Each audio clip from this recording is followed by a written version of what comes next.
So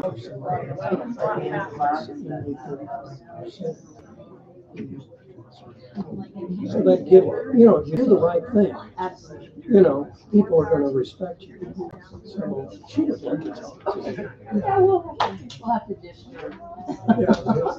Feel free to do it. She helps everybody else on the road get on the bandwagon. Everything's All right. I'll do it. I'll do it. I would love for you We had a nice lunch.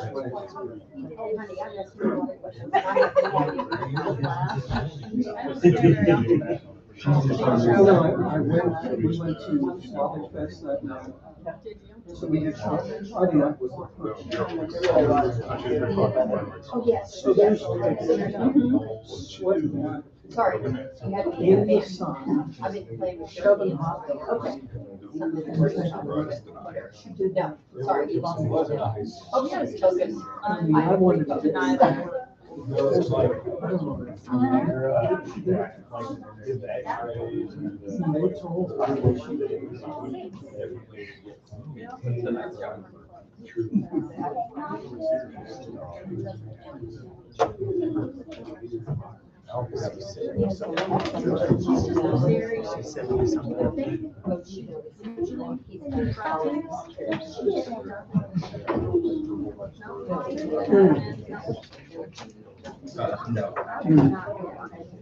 That'd be great.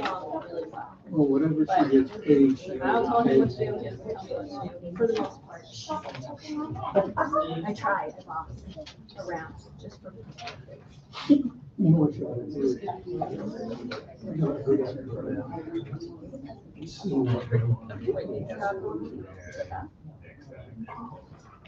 Yes.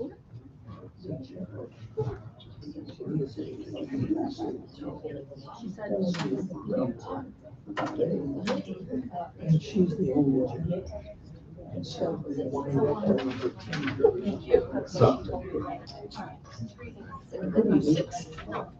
Okay. All right, we are going to call the meeting to order. Will you please stand for the Pledge of Allegiance?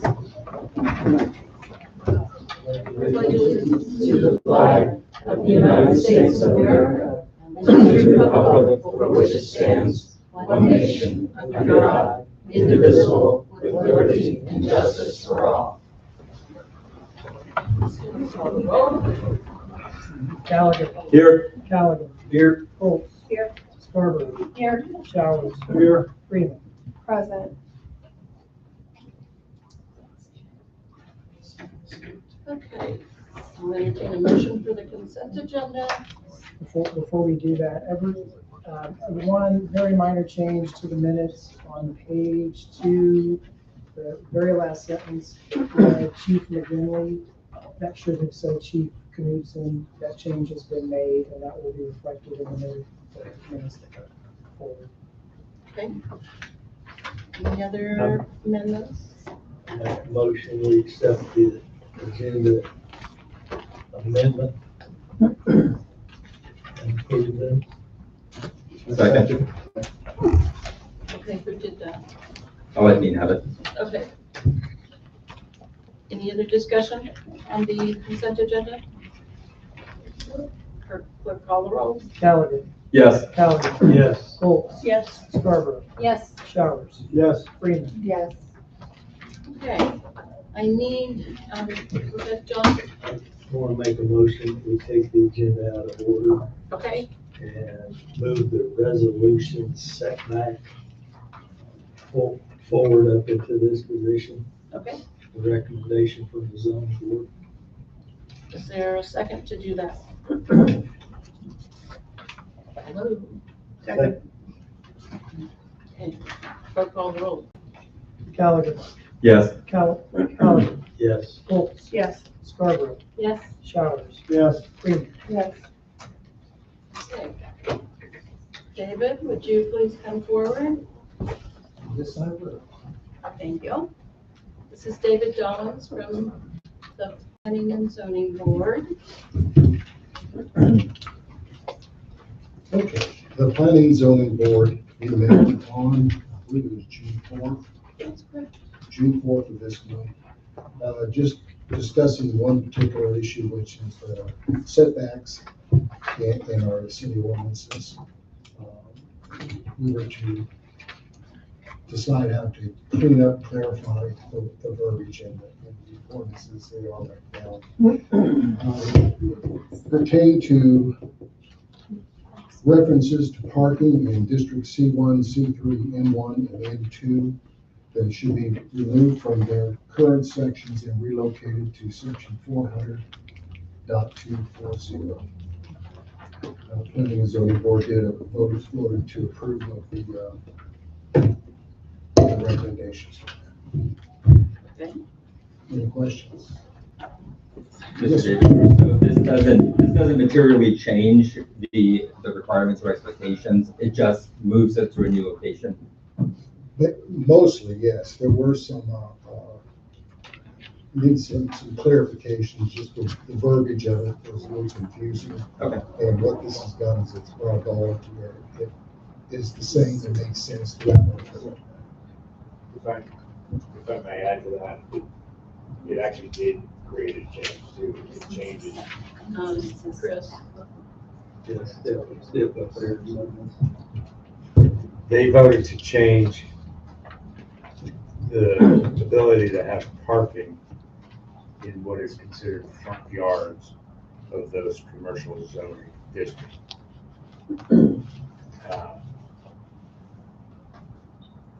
Right now, Is that language in the resolution? so that the language allowing it has been removed from the resolution. And then the descriptions, the zoning descriptions for, as you go through them, for the various zoning classifications, like R1, R2, R3, R4, and then into the commercial. That part was cleaned up because if someone called me saying, I want to build a building in C1, what's the rear setback? The ordinance stated same as R1. So then you would have to guide them to R1 or print them the info. So that was cleaned up. But in terms of, but there was an actual change that eliminates the ability to park in what's considered front yards in the light commercial district C1 and C2. So that actually was a change. Okay. You have numerous, I challenge anybody to find a business that doesn't have parking currently in the front yard. There's very few of them. That did get changed. I think that we should have in front of us when we consider the bill, the full text of the change, since it's not simply a moving around of words, but it is a material change of the standard. Am I off base on that? It actually in ordinance form is on the agenda for later with the broken out.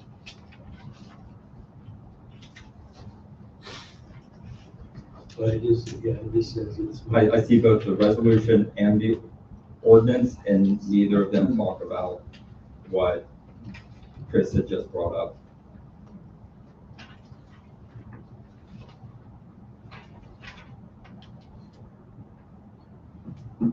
Is that something that you agree with, David?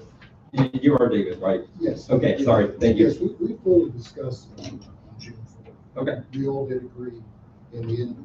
There were a lot of how things were written in one section was kind of hard to reconcile, even though it might even be saying the same thing. Yeah. So there was a lot of cleanup involved. It had language like 1950s type. Yeah, completely agree. A lot of our ordinances are aged, and the language used it reflects that. What I'm saying is I don't feel I can accurately provide a vote without seeing the material change. If it does impact businesses, within the boundary of city of Pleasant Valley, I'm not doing my due diligence if I don't ask to see that text and what's being removed. And to clarify, it would be impacting future businesses. Okay. I just noticed reading to the document related to this, the ordinance number up the top right, ordinance number 3657. The fifth whereas down. It says something about now desires to approve the application to allow the applicant to temporary store vehicles on the property pursuant to the conditions set forth below. I believe that's language that's in here that was from a conditional use. Conditional use permit, yeah. Property. Yeah, I just noticed that. So for those two reasons, So do you want to table this? I move that we table Council Bill 3658 until we get the language of the ordinance clarified on the fifth whereas, and we see the details of the material changes to it. Is there a second to that Second. table? So is that for the ordinance or is that for the resolution? For the ordinance. Both. No, it's just for the ordinance. You have to do them separately. Clerk call the roll. Callaghan, Yes. Callaghan, Yes. Foltz, Yes. Page, Yes. Scarborough, Yes. Showers, Yes. Freeman. Yes. Then we have to postpone another one, or? Yes, you do. No, Well, yes. if I read the resolution, that was a resolution of the Planning and Zoning Commission. So we don't have to. I don't believe, I think that's provided as supplemental data for the ordinance. We just accepting the resolution, but that's their findings to us. Okay, So we can go ahead and approve that if we have that. okay. Well, there's no reason to approve, right? I don't believe that we would need to approve or accept a signed document from the Planning and Zoning Board. All right, then we're gonna leave that as a, So Matthew, are you clear what we need to have for the ordinance before it comes back? Yes, and I reached out to Alex Tory, who's the chairman of the planning, and he was out of town. I sent that to him for review, and he was okay with it, but you've raised some additional questions about it, so my hope is if this will be tabled and postponed to the next meeting, that he can be present for that. Yeah, and it potentially, because we want to see what it said or what it currently says, what we're striking and then what it's going to be replaced with, if I'm understanding Patrick correctly. So, and that may be something that the attorney can just do because we're going to go in and clean up that ordinance or section. But if you want to save the attorney money, I already have a document where I did that. The only thing you gotta take out is what they voted to change. We can, you can work with Chris. Chris, and if he's got what you need, well, we don't have to send it back to Robert. That will save us some money.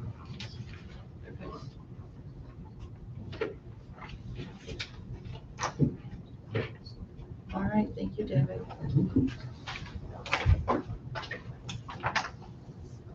Okay, at this point, we're gonna move on and have a pinning ceremony for Captain Medic Aaron Larson. We kind of cheated you guys with the last pinning ceremony, Chief, so you're in front of us now. So, yeah, we're here to recognize the promotion of Aaron Larson. Aaron has been with Pleasant Valley since 2014. So she's she's been here quite a while in a part-time role. Aaron works full-time for Kansas City, and she for years has worked in one of the busiest stations. She's used to running 20, 23 calls a day. So she comes with a lot of experience, and we're very lucky to have her in Pleasant Valley. She spreads that experience to our other members. She does numerous EMS trainings, and we really appreciate her for doing that and for stepping up into this role. So I'd ask you to bring somebody up to go ahead and do that. Get your badge pinned on, and we'll see if I can help you. Okay. They were gonna do it.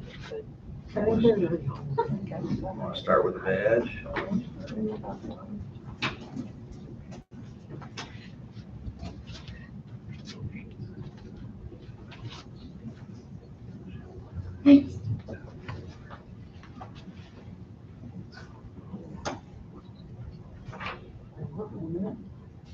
Sometimes I just need to go around and just dip this. There you go.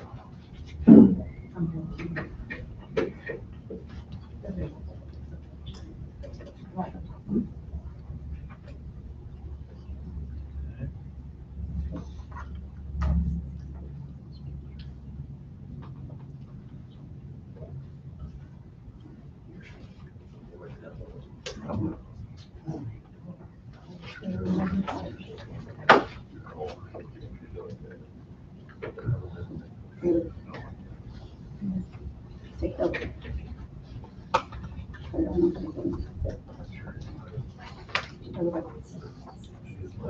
Put it down, and then turn it over.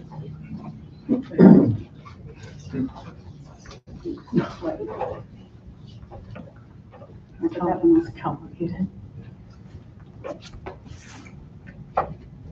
Yep.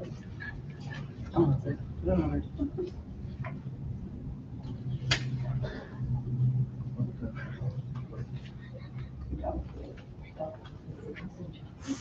Oh, no.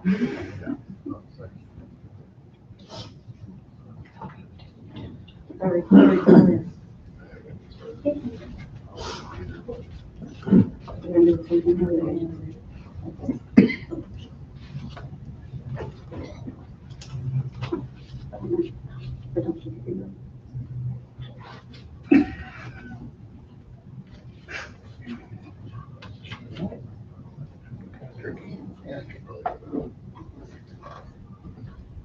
Put the flat side up against it. Okay. There you go.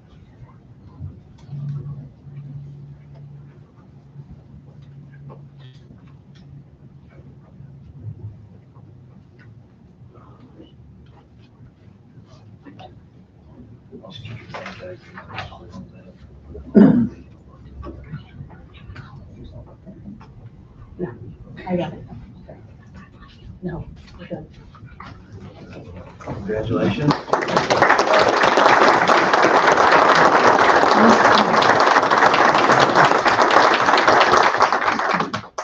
Chief, I understand that you guys usually take a picture out by the fire truck. Okay. Yes, Dean, you're excused until Oh.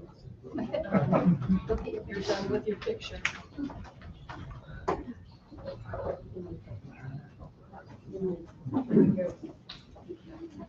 Okay, the other thing is, I would like the board to, do a motion and a second to create an ad hoc task force committee for the community Christmas event. That's going to happen via ordinance number 3655. So moved. Second. We get to that. Okay, 3655 is already has already been voted on last meeting. So, is there any questions about doing this? Can you refresh my memory on that, please, and the purpose of having an ad hoc? Because we would have to, we would be coming together in a committee form. Anybody in the community can be a part of that, as well as any number of board members. And it would be specifically to create the community Christmas event, which has been previously known as the Mayor's Christmas Tree Event.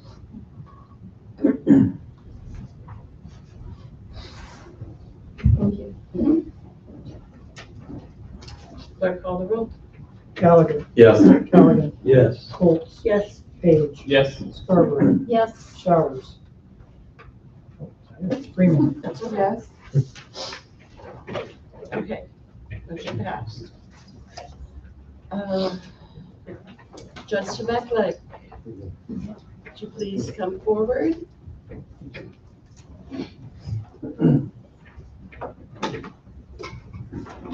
Good evening, Mayor and members of the board. This is the 19th year that I am giving to the board an annual State of the Court address. So we only have a couple of months, about a month, until my tenure has been terminated by age, unfortunately, although Sarah wants me to forge my birth certificate. But in any event, I feel an obligation to do this as the last State of the Court, and hopefully it will be a tradition that will continue, because it's a matter of accountability that I think that you have as an administrator of the court, and I have an obligation to you to give that accountability, not only to you, but also to the presiding judge of the Seventh Judicial Circuit, who is also my boss, located in Liberty.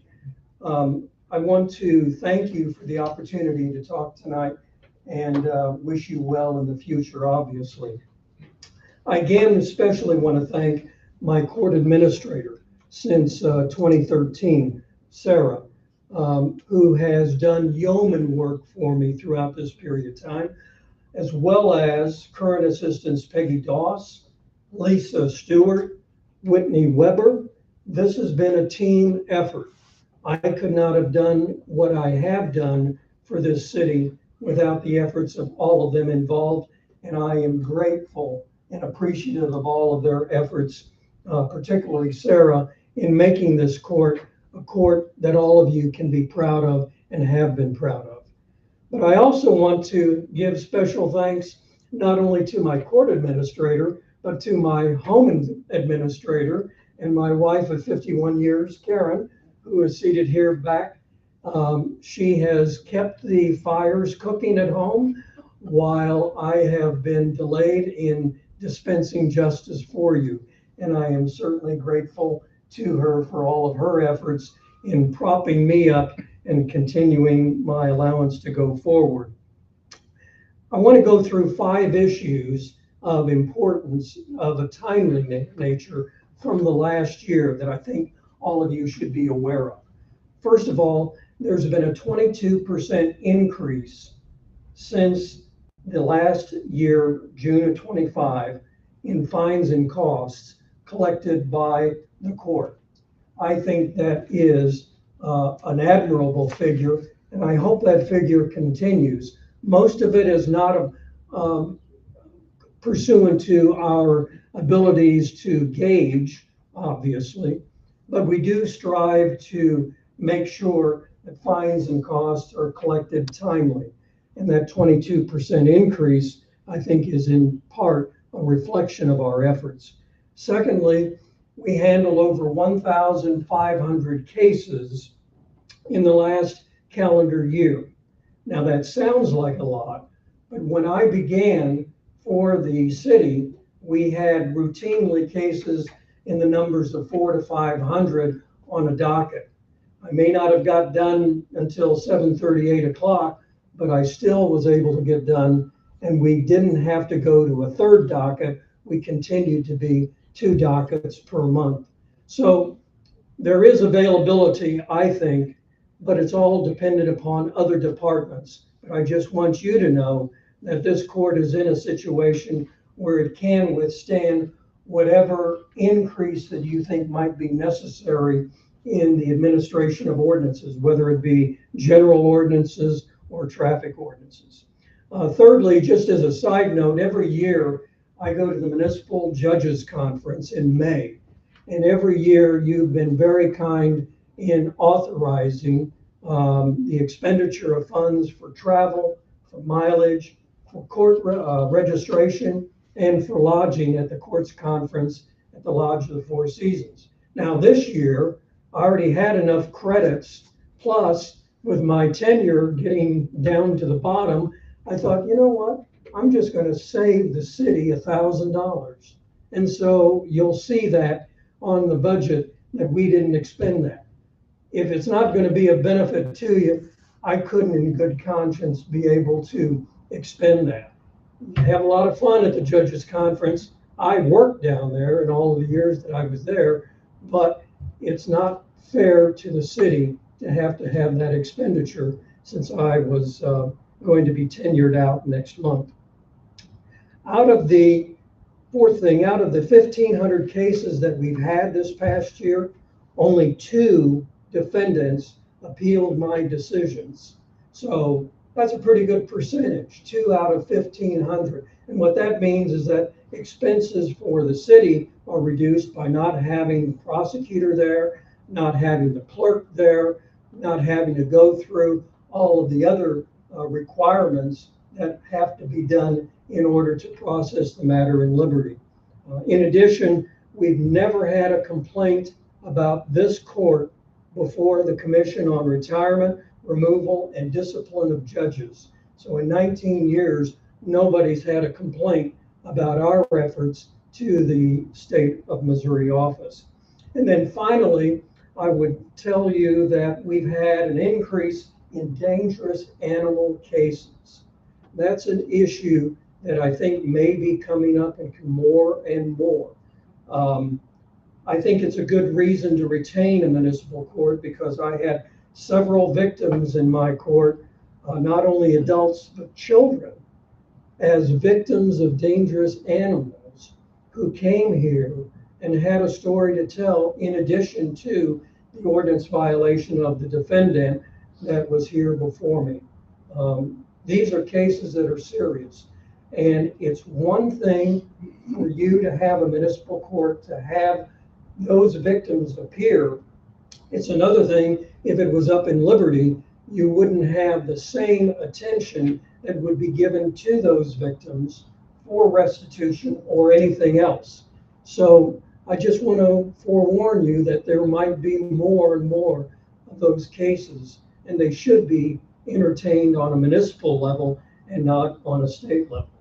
Now, there's 5 things also that I want to bring up as a continuation of what I think is sound judicial policy. Whether or not these continue or not is obviously not within my box. And I want to make sure, though, that in any event, you know that these are important things that have been successful. First of all, we've minimized delays in having court dispositions. I didn't like continuances. I don't like continuances. I think justice delayed is justice not served to everyone. And so as a result of that, I took the approach that continuances, if at all possible, should be discouraged. Secondly, we've kept public defender cases and expenses of the city to a minimum, saving the city money. There's a lot of people that come in front of me that have said, oh, I want a public defender. I can't afford an attorney. Well, a public defender under the laws of the state of Missouri is not required unless there is a reasonable likelihood of jail. And so in our cases, the prosecutor would routinely say, we're not requesting jail. Then I would say, sir or madam, you have to find your own attorney. The taxpayers of the city aren't going to pay for your lawyer. And you know what? The next month they come back and they've paid for a lawyer. So public defender expenses are an issue that I think should be attempted to be minimized by doing that and continuing to do that. Thirdly, we allowed to have pleas by email. After COVID, the Office of State Court Administrator said you could go ahead and do that without a personal appearance, but just for COVID. Well, they didn't send us another order saying that that COVID order was terminated. And so as a result of that, we continue to allow lawyers to email pleas to us to dispose of cases without a lawyer here, without a defendant here, and without Sarah having to pull the file. It has saved us a tremendous amount of work. And as I've said in the past, if, it's better to ask for pardon than for permission. And at this point, nobody has said anything about our efforts to do it this way, and I hope it continues. Fourthly, we did a prepayment of fines and costs instead of payment plans. So many people will say, I don't have the money to pay. And even if it's a $50 fine, I don't have the money to pay. Well, what I normally do is I will allow them to pay it before the next court. And if they don't pay it before the next court, the docket is going to show that their case is called. And if they don't show up, a warrant is issued for their arrest. It's called prepayment. It's an easy thing, but I don't know of any other jurisdiction that does it. And again, it's not something that's authorized by the State Court Administrator's Office, but it's not prohibited either. So we do the prepayment approach, and that's been very successful in making sure that fines and costs are paid instead of having $1.98 a week being paid into Sarah and having a lot of useless paperwork. And finally, there's been a compliance with the box theory. Remember the box theory that I talked about in years past? There's been a compliance continually, not only by you, by the mayor, by the chief, by the court administrator, but also by me. It's so important that that box theory continue to be in force and effect. I'm so proud of the fact that that box theory has been complied with, particularly by the chief and by the police department. Nobody asks me about my opinions, about the decisions, anything. If there's any issue regarding the procedures, obviously we're open for fair game to be inquired to. But otherwise, the box theory is a theory that I hope will be continuing. Finally, I would just note that we have complied, I believe, in 19 years with the mission of this court. And the mission is very clearly stated in our website, but it's something that I think you all ought to consider and remember. The mission of the court: to treat the citizens who appear in a timely, courteous, and professional manner, and assure them of a fair and impartial disposition of their cases. That's been the mission of our court for 19 years. On that basis, I am very proud of what we've done. I want to thank you for the opportunity for allowing me to be of service. I am grateful for the confidence that you've displayed by continuing to renew our contract. And of course, I wish you well in the future in all of the dispositions of your cases that you have in our next court. So thank you again, Mayor. Thank you, members of the board. And my last court is July 13.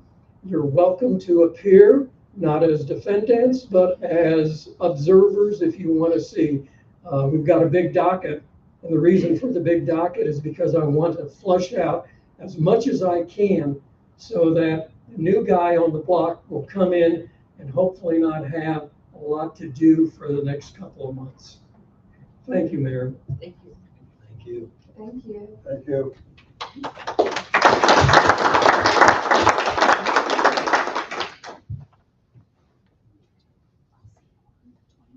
Public comments. I have a speaker card from Karen Mansfield. Would you like to come forward, Karen?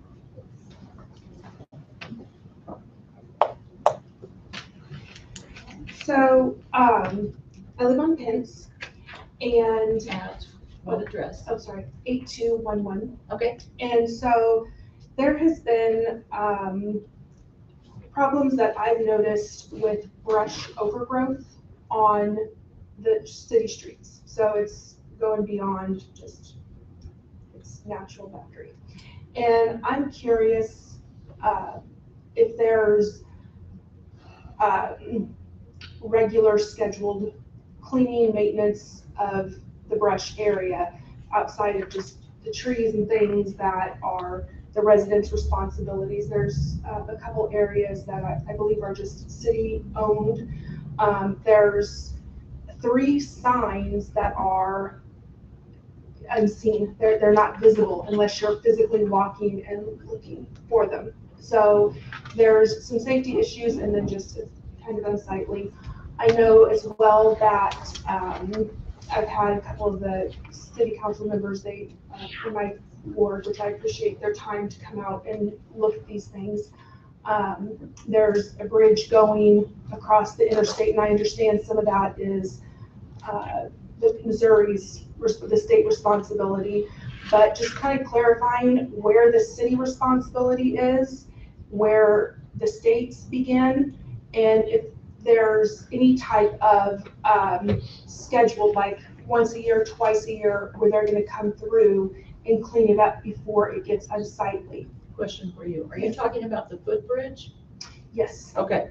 But as I understand, there's a homeowner or a renter, there's owned property, and then I believe there's some city property and then some state property. I could be wrong. So I'd kind of like clarification on that as well, if possible. And I also noticed that there's also issues with speeding in the neighborhoods, and it gets to be a problem because, especially with school out now, kids darting kids, and then people you're mowing and you're going on the streets, and then there's a car just zooming right by without regard to people using the streets as kind of helping to turn around in their lawnmower, and just all the little this and that goes on in neighborhood. I noticed years, and it's not been too many years, but there was such an active police presence, and I think our police do a great job, and the judge clearly could speak to that, saying about how they take care of the city and all those things.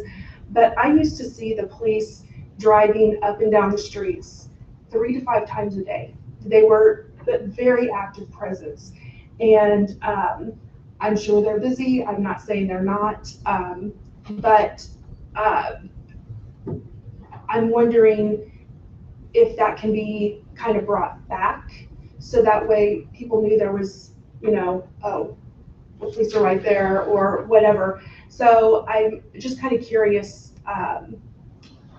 if things can be brought back that was done before, or just clarification on these items. And that's Okay. Question for you. Have you spoken with Jared?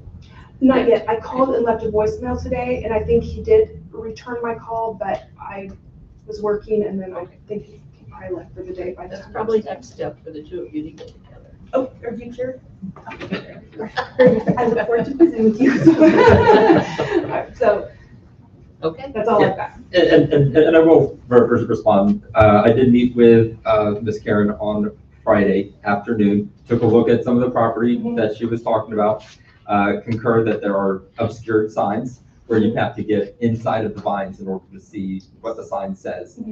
And then just general overgrowth and stuff. So working with the relevant city departments, absolutely excellent first steps. If there's any issues or roadblocks with that, let me know, and I can help facilitate some more conversations.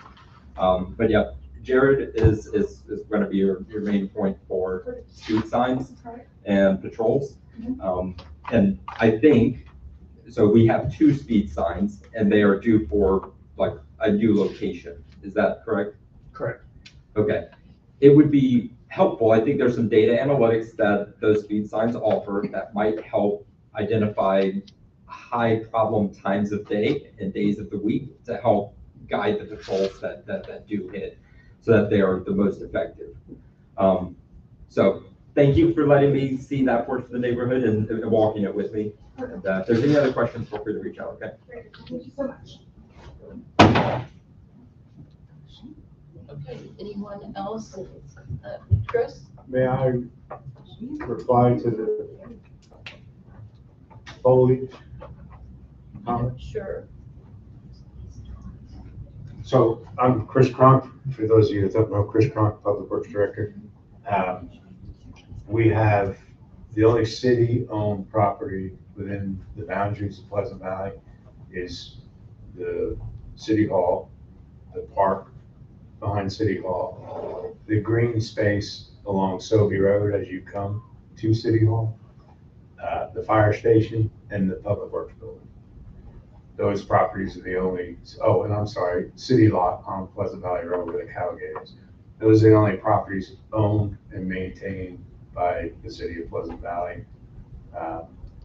From an ownership standpoint, simply.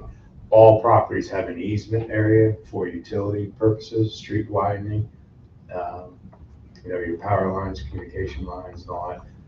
Maintenance of the easement areas are the property owner's responsibility or homeowner or business owner's responsibility. So Public Works is not responsible for that.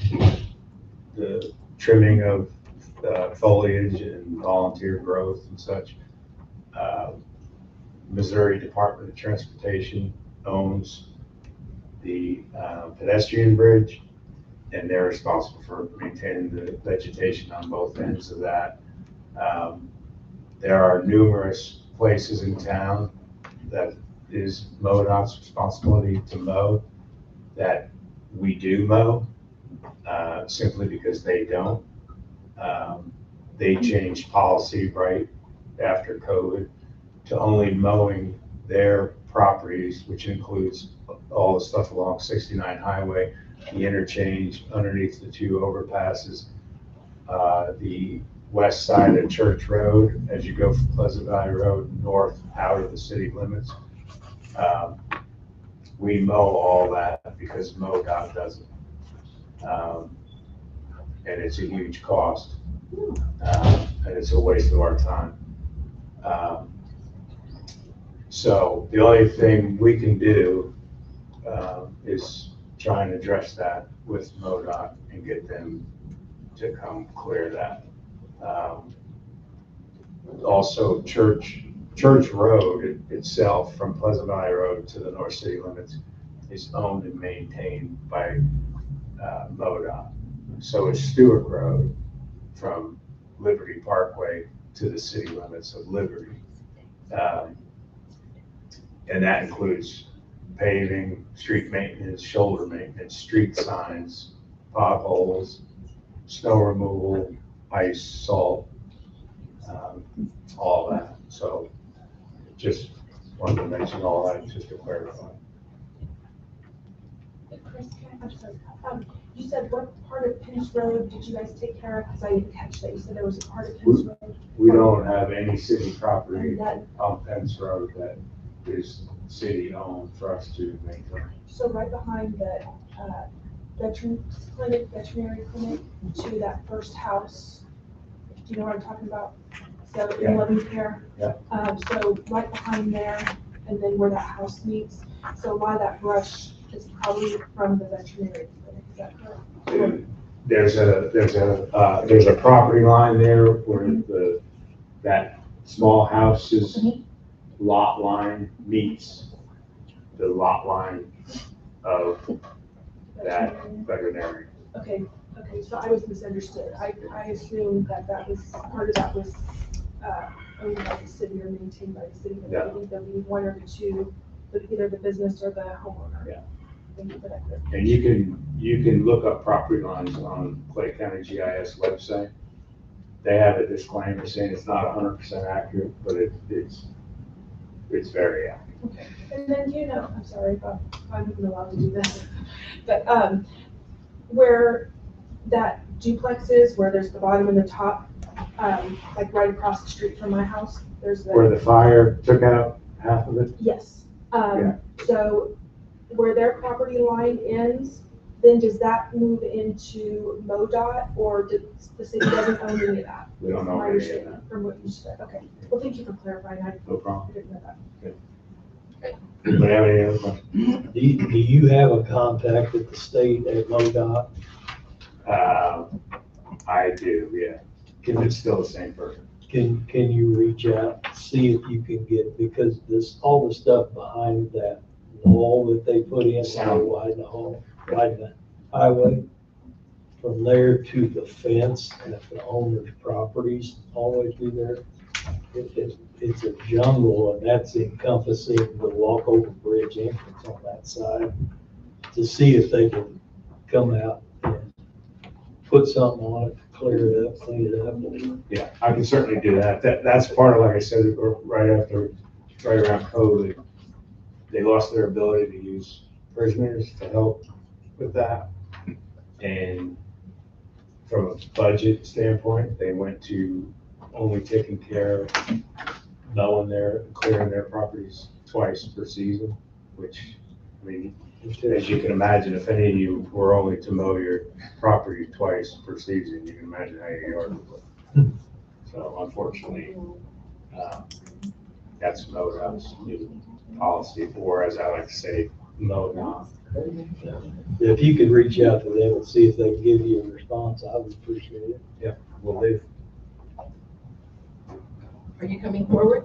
No, not for his He has a traffic. Do you have one of these? I don't. Okay. Then state your name, come up and state your name and your address.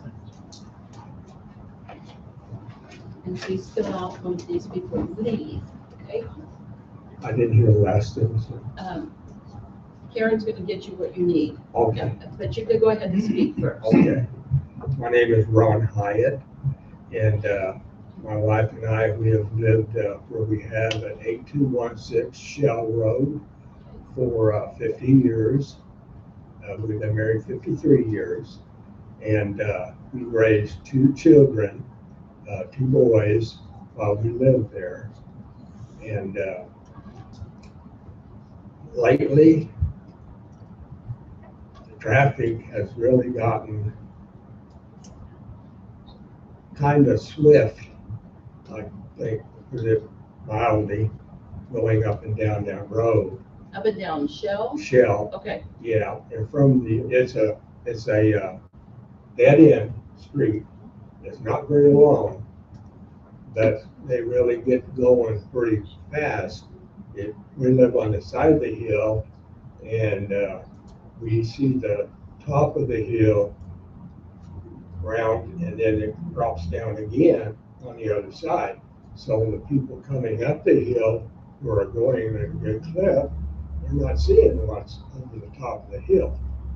And the same way coming down. okay. And our mailbox is right there at the top of that hill. And my wife, she's born 53, so she's 73. I'm 75, and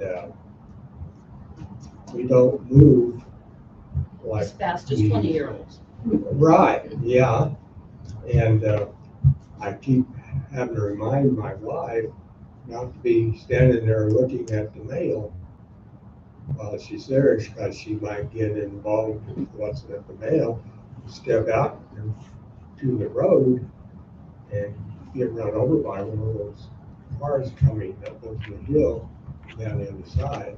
It helps that there's traffic, parked cars on that side of the road, which pushes them a little bit over there. But again, that's kind of a traffic hazard, because you don't have a whole road to drive in, and you got a lot of times 2 cars meeting on that hill. And I mow the yard right there, and I have to turn around. I got one of those zero turn, and they're kind of dangerous, and that all of a sudden you can be turning going the other direction. And even though this one neighbor lives across the street from me, one day I was mowing, and she come by at a pretty good clip, and I was glad that I wasn't planning on turning at that time, Because it could have ended in death for me. Well, it also sounds like that you should be talking with Jared as well, with this speeding issue over there. So if you would if you would do that, that would be fabulous, okay? And who's That's your- Jared? That is Jared, Okay, that's good. okay? I'm done. Thank you. Anyone else want to come forward and speak? So I'm just learning with the speaker card. So Okay. I got that filled out really quick, so Okay. I can turn that into right now. Please. Thank you.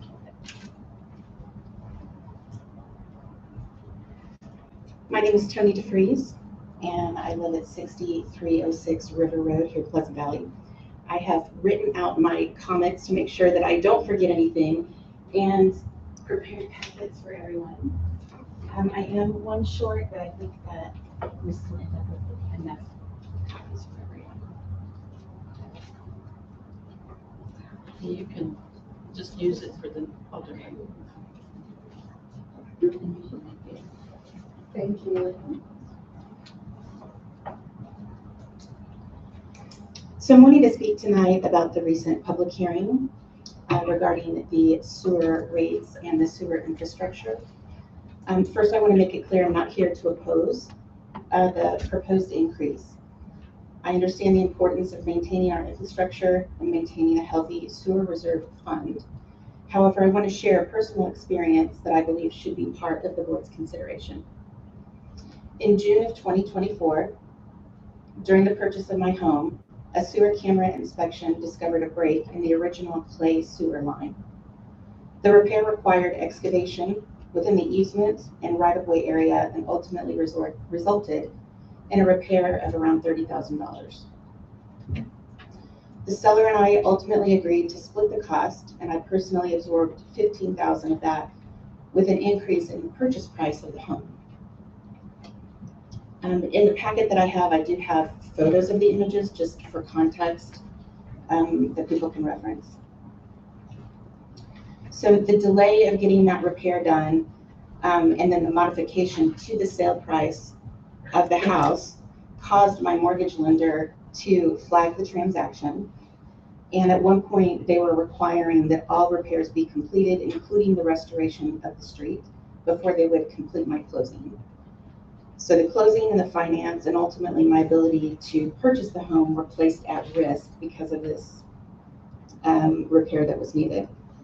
We did find a solution, but my concern is about how many homeowners may not be as fortunate to be able to cover those costs. When a sewer defect is discovered during a home inspection, it can delay or jeopardize a sale, affecting financing, complicate negotiations, and create uncertainty for both buyers and sellers. As sewer inspections become more common, these issues are no longer hidden, and they affect the property values, the marketability of homes, and ultimately how prospective buyers view our community. A $30,000 sewer repair is a financial emergency for many households, especially seniors and residents living on a fixed income. While the monthly rate increase can be difficult for those residents, my greater concern is the financial hardship created when a homeowner suddenly faces a $30,000 repair with no meaningful assistance available. I want to call your attention to an ordinance 3360 that was completed in 2019 to amend section 700.430, and it placed the responsibility for repairs to private lines, including those with easements and right-of-ways, on the homeowner. During the public hearing, two weeks ago, I guess it was, I heard a great deal about protecting the city's sewer system and preserving the sewer reserve fund. My question is, how much of the city's connecting lines to the main sewer line are still the clay lines? And then what can we do to protect residents facing the same catastrophic expense? If a repair to a single residential sewer line can cost $30,000, I wonder what a major repair to one of the city's main sewer lines could cost. It's reasonable to assume that a significant mainline failure could be a substantial impact on our reserve fund, which is exactly why maintaining that fund is important. If the board determines that preserving and growing that reserve fund justifies a rate increase, then I believe that same discussion should include how residents can be protected when they face similar sewer failures. If the board finds significant justification to increase the rates in order to protect the city and preserve the reserve fund, then I respectfully ask that the board extend that same protection to its residents. Under Ordinance 3360, homeowners assume that risk. I ask the board to reconsider that ordinance and restore responsibility for those repairs to the city, especially if we're going to be asked to pay the increase and help fund the reserve fund. If the board is unwilling to reverse the ordinance, then I would ask for you to consider a homeowner assistance or a cost-sharing program to be established going forward. I appreciate each of the decisions that you must make on our community, and my hope is to simply share my experience so that you can take that into consideration on the vote for the sewer tax increase. Thank you. Thank you for your comments. Yeah. If I may, I'm the alderman for your Okay. ward. Serenity is as well, however, she's out sick tonight. Okay. The Serenity lives probably right down the street from you, and I'm right around the corner. Okay. Most of this is before most of our times on the board. It predates us, but I know that I think it's worthy of discussion. We'll take a look at the history of it, and we'll see what anticipated costs are, what the impact of the city is. We'll do a due diligence to consider it, and then we'll have any conversations out in the open so that you can understand where we're coming from and some of the hidden or unknown issues that might impact city funds, and how it impacts homeowners, and you'll see kind of how this process goes out. So thank you for bringing it, very well written, and look forward to working. Thank you. Thank you. Thank you. Thank you. Chris? If I may share some comments or stats on the subject, I'm only going to speak of facts and not try and be a proponent of either type of ordinance. We don't have any idea, we being the city, what any of the private lines or most of the private lines consist of material-wise. In the late 70s, the city eliminated septic systems, and our system was built, and a fellow in town connected most of the homes, provided a book with the addresses, and it shows that everything that he did is PVC, which lasts forever. I know that for a fact there are red clay tile lines, service lines in town. The city sewer system has a very small percentage, approximately around 10% only of clay tile in some of the very older areas of the city. The last time I checked a few years ago, you can contact your homeowner insurance company and you can get coverage for what the repair that she described for $8.50 a month. It may have gone up a little bit since then. A lot of people have that coverage. A lot of cities, for those of you that know people that maybe live in other towns, they mail flyers out all the time getting you to sign up for coverage for that. They mailed it. They did a mass mailing in Pleasant Valley a few years back, and the phones were blowing up. You know, is this a scam? It's not a scam. It's insurance that they sell specifically for water lines and sewer lines, and it's $8 to $10 a month for that coverage. if you Google or contact most cities in the metro, all have the same ordinance that we have. Whereas our current ordinance states that if your private sewer line, you're responsible from inside the home to where it taps the city's pipe, wherever that may be. It might be underneath the street, it might be in the easement area, it might be otherwise back behind the house in some cases, over on the east side of town. But that change was made in 2019 because we had, the city at that time did pay for repairs inside the easement area. And that year we had 2 or 3 that were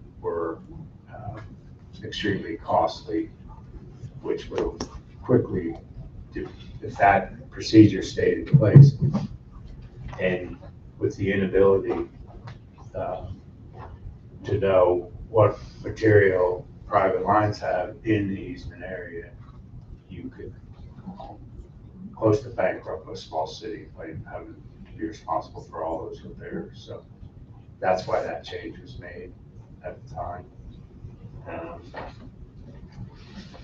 Anyway, that's just some facts on why that change was made.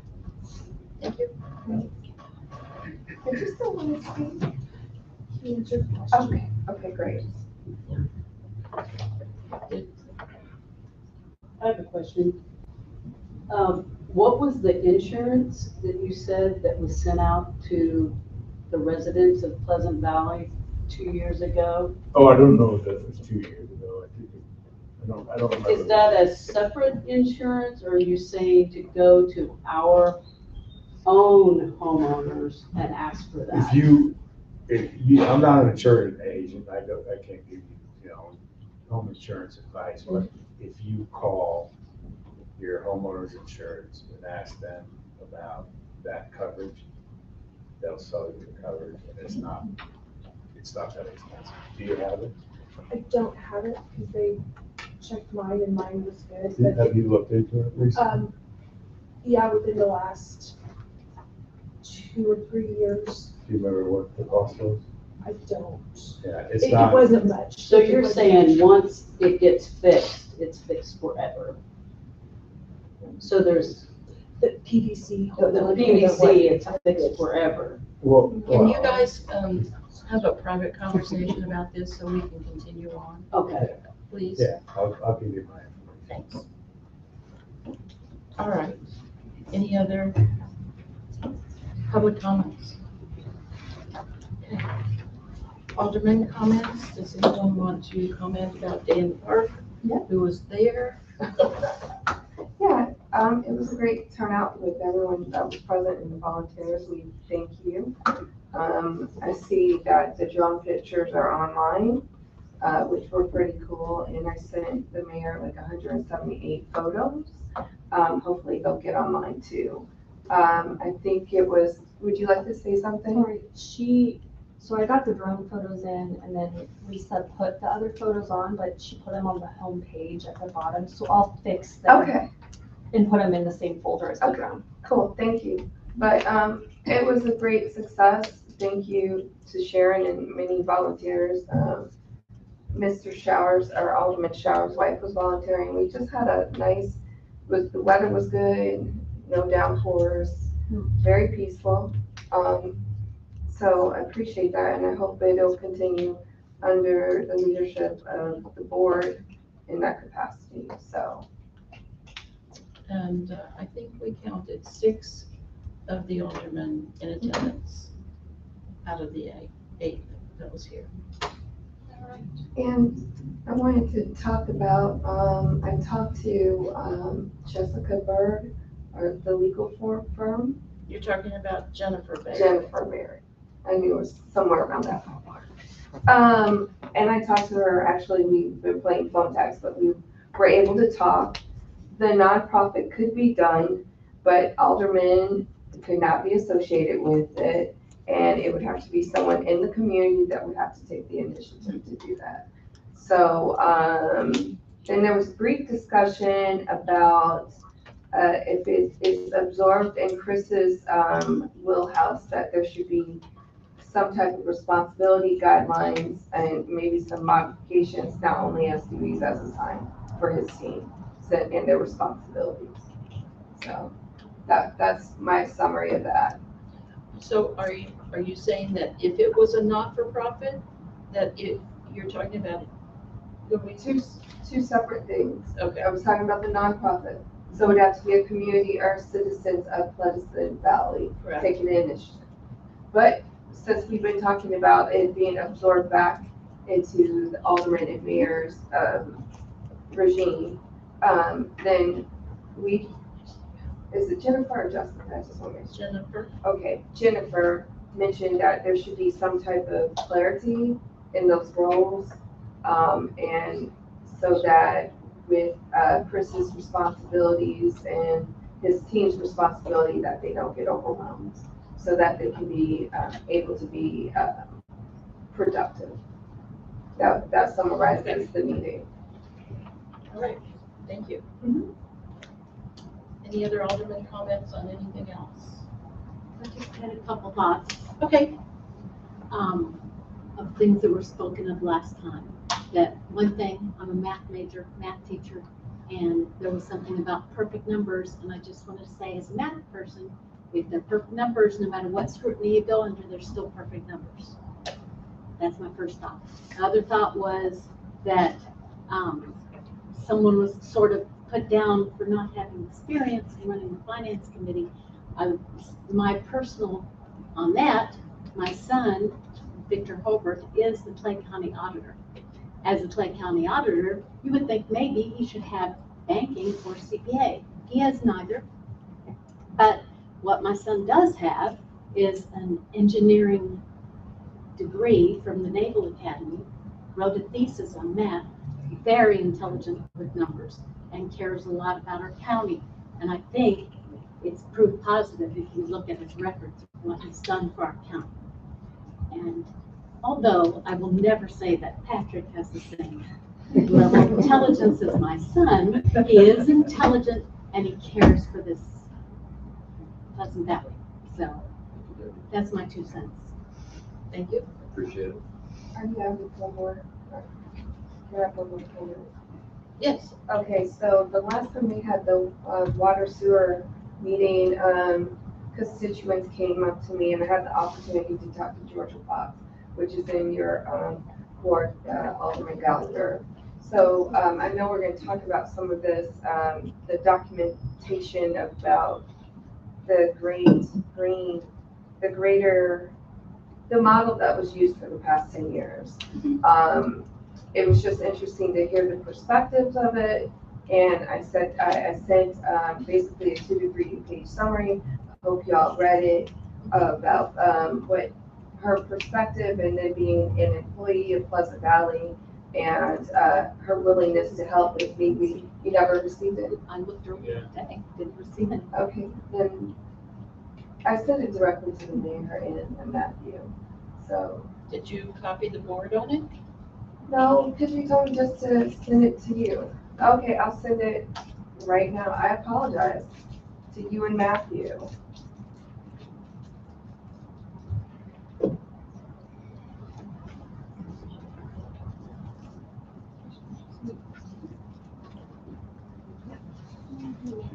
You said the study, are you referring to what it is in the packet? I'm referring to this. I talked to Georgia Fox. I can give you the highlights of it. Can you wait until we get your finance? Sure, that's fine. Because I think we're going to discuss the sewer study in finance. Is that correct? That's fine. Yes. Okay. All right. Can we go and move to old business for a minute? Under old business, I need the board to accept the resignation of Jason Roberts from the zoning board, which will create a vacancy in the zoning board. Make a motion, we accept Jason Roberts' resignation letter as he's moving out of the state. Okay, Second. any other further questions? Clerk call the roll. Gallagher, Yes. Gallagher, Yes. Foltz, Yes. Page, Yes. Scarborough, Yes. Showers, Yes. Freeman. Yes.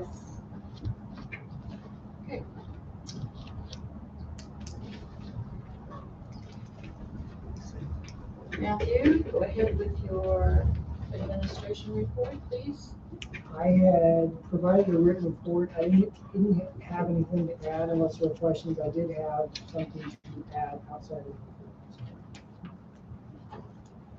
If there are no questions, Jared and I had a miscommunication, and an ordinance that he wanted to get on for tonight did not get on. It is a camping ordinance, and can you speak to kind of whether? Yeah, I mean, all it is prohibits camping on public areas.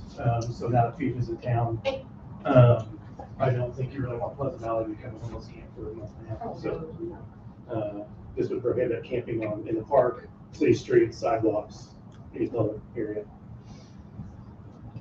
Because we did not get it on tonight, city attorney's advice to us was to put it on the next meeting, which I think Jared would much prefer not to wait 2 weeks, or have a special meeting to consider this single item. So I guess what I'm asking the board tonight, is there a time, if I need to be Wednesday or Thursday of this week, if you, enough of you to be able to meet for us to have an official. Check your schedules. What time? Whatever you're ready. I'm available both days. We're going to the Royals Thursday night. That sounds like an adamant thing. Gonna be here. How about Wednesday at 4 o'clock? No. I can do that. I Works for can't me. at 4:30 maybe. I don't know. 4:30? Should be short, right? Yeah. I Well, it's gonna be a 4:30 over. single item. 4:30 Wednesday's fine with me. Works for me. Yeah. We got 5 at least. So. Yeah. Because you're out of school. Yes? Okay. All right. So we'll do 4:30 Wednesday.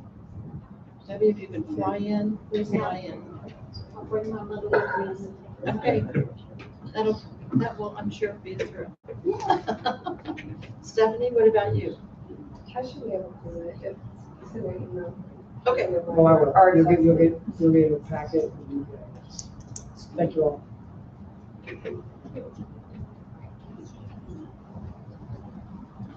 Okay, anything else? All right, fire department. Pete. Oh, I'm sorry. There was an addition to the administration report. Matthew, on what I had mentioned at the last board meeting about cyber insurance. Yes.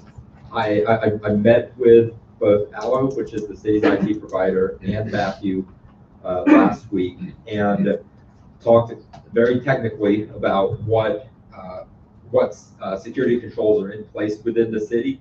I think that we will be eligible for the higher coverage amounts with some simple attestations. So as far as direction to administration and direction to Matthew, I would recommend that he pursue option number 2 for $1 million coverage at no additional expense with some security control attestations. Okay. I will make that a motion. But if there's any questions that people have, more than happy to answer questions too. And this is something that we're gonna have to comply with by a certain deadline? No. Yes and no. So the insurance automatically, the city automatically gets enrolled in it on July 1st with no action from the city. Like, we are automatically enrolled in it, no questions asked, moving forward. If we want that higher coverage amounts, then we have to do additional attestations, but there's no deadline on that additional attestations, from what I understand. Okay. So if we're covered natively, the extra steps that we would put forth raises our coverage amounts from $250,000 to $1 million for a large number of categories. It's like 7 categories, and then other categories such as travel for attorneys is raised from like $10,000 coverage to $25,000 coverage. I'm sorry, I cut you off, James. Do you have something? No, Dan. Okay. Was there a second to your motion? I'll second that. Okay. Now we can legally discuss this. A lot of it geared around multi-factor authentication and remote access to the network. The good thing is we don't allow remote access to the network via old protocols. We only use modern agent-based authentication and remote access, and that is enforced at ALLO's level through very robust MFA options. So using that attestation, it's zero cost to the city, and it automatically enrolls us in much higher cyber coverage. Do they have to come through then? And just verify it, I'm assuming, before? So the underwriter will receive our attestation, and if they require, if they want evidence, then they can come back and ask us for evidence, and we go through that, those processes when that arises. But at the initial attestation level, no, there's no additional work required unless they come and ask us for it. Okay. Clerk call the roll. Gallagher, Yes. Callaghan, Yes. Colts, Yes. Page, Yes. Scarborough, Yes. Showers, Yes. Freeman. Yes. Now are we through with the administration? You guys want to do one more? Something? Okay. Let's try Chief Pete. Might be quick. We've got a written report. I have nothing to add. I like that. Pretty cold stuff for tonight. I believe the repairs are complete on the station. Yes, they are. Yeah, but yes, everything is done. Liberty still has our other ambulance. Still have our ambulance. And we've got it under, it's under contract with Yeah. our ordinance, right? Yep, Correct? we're all good. Cool. All good. We're good. Thank you. Jared, next. Same language as Pete. You want to go star two? Yeah. The only question I have for you is, I saw that the radar signs are still in their existing locations. Have you determined your ability to pull the data off of them?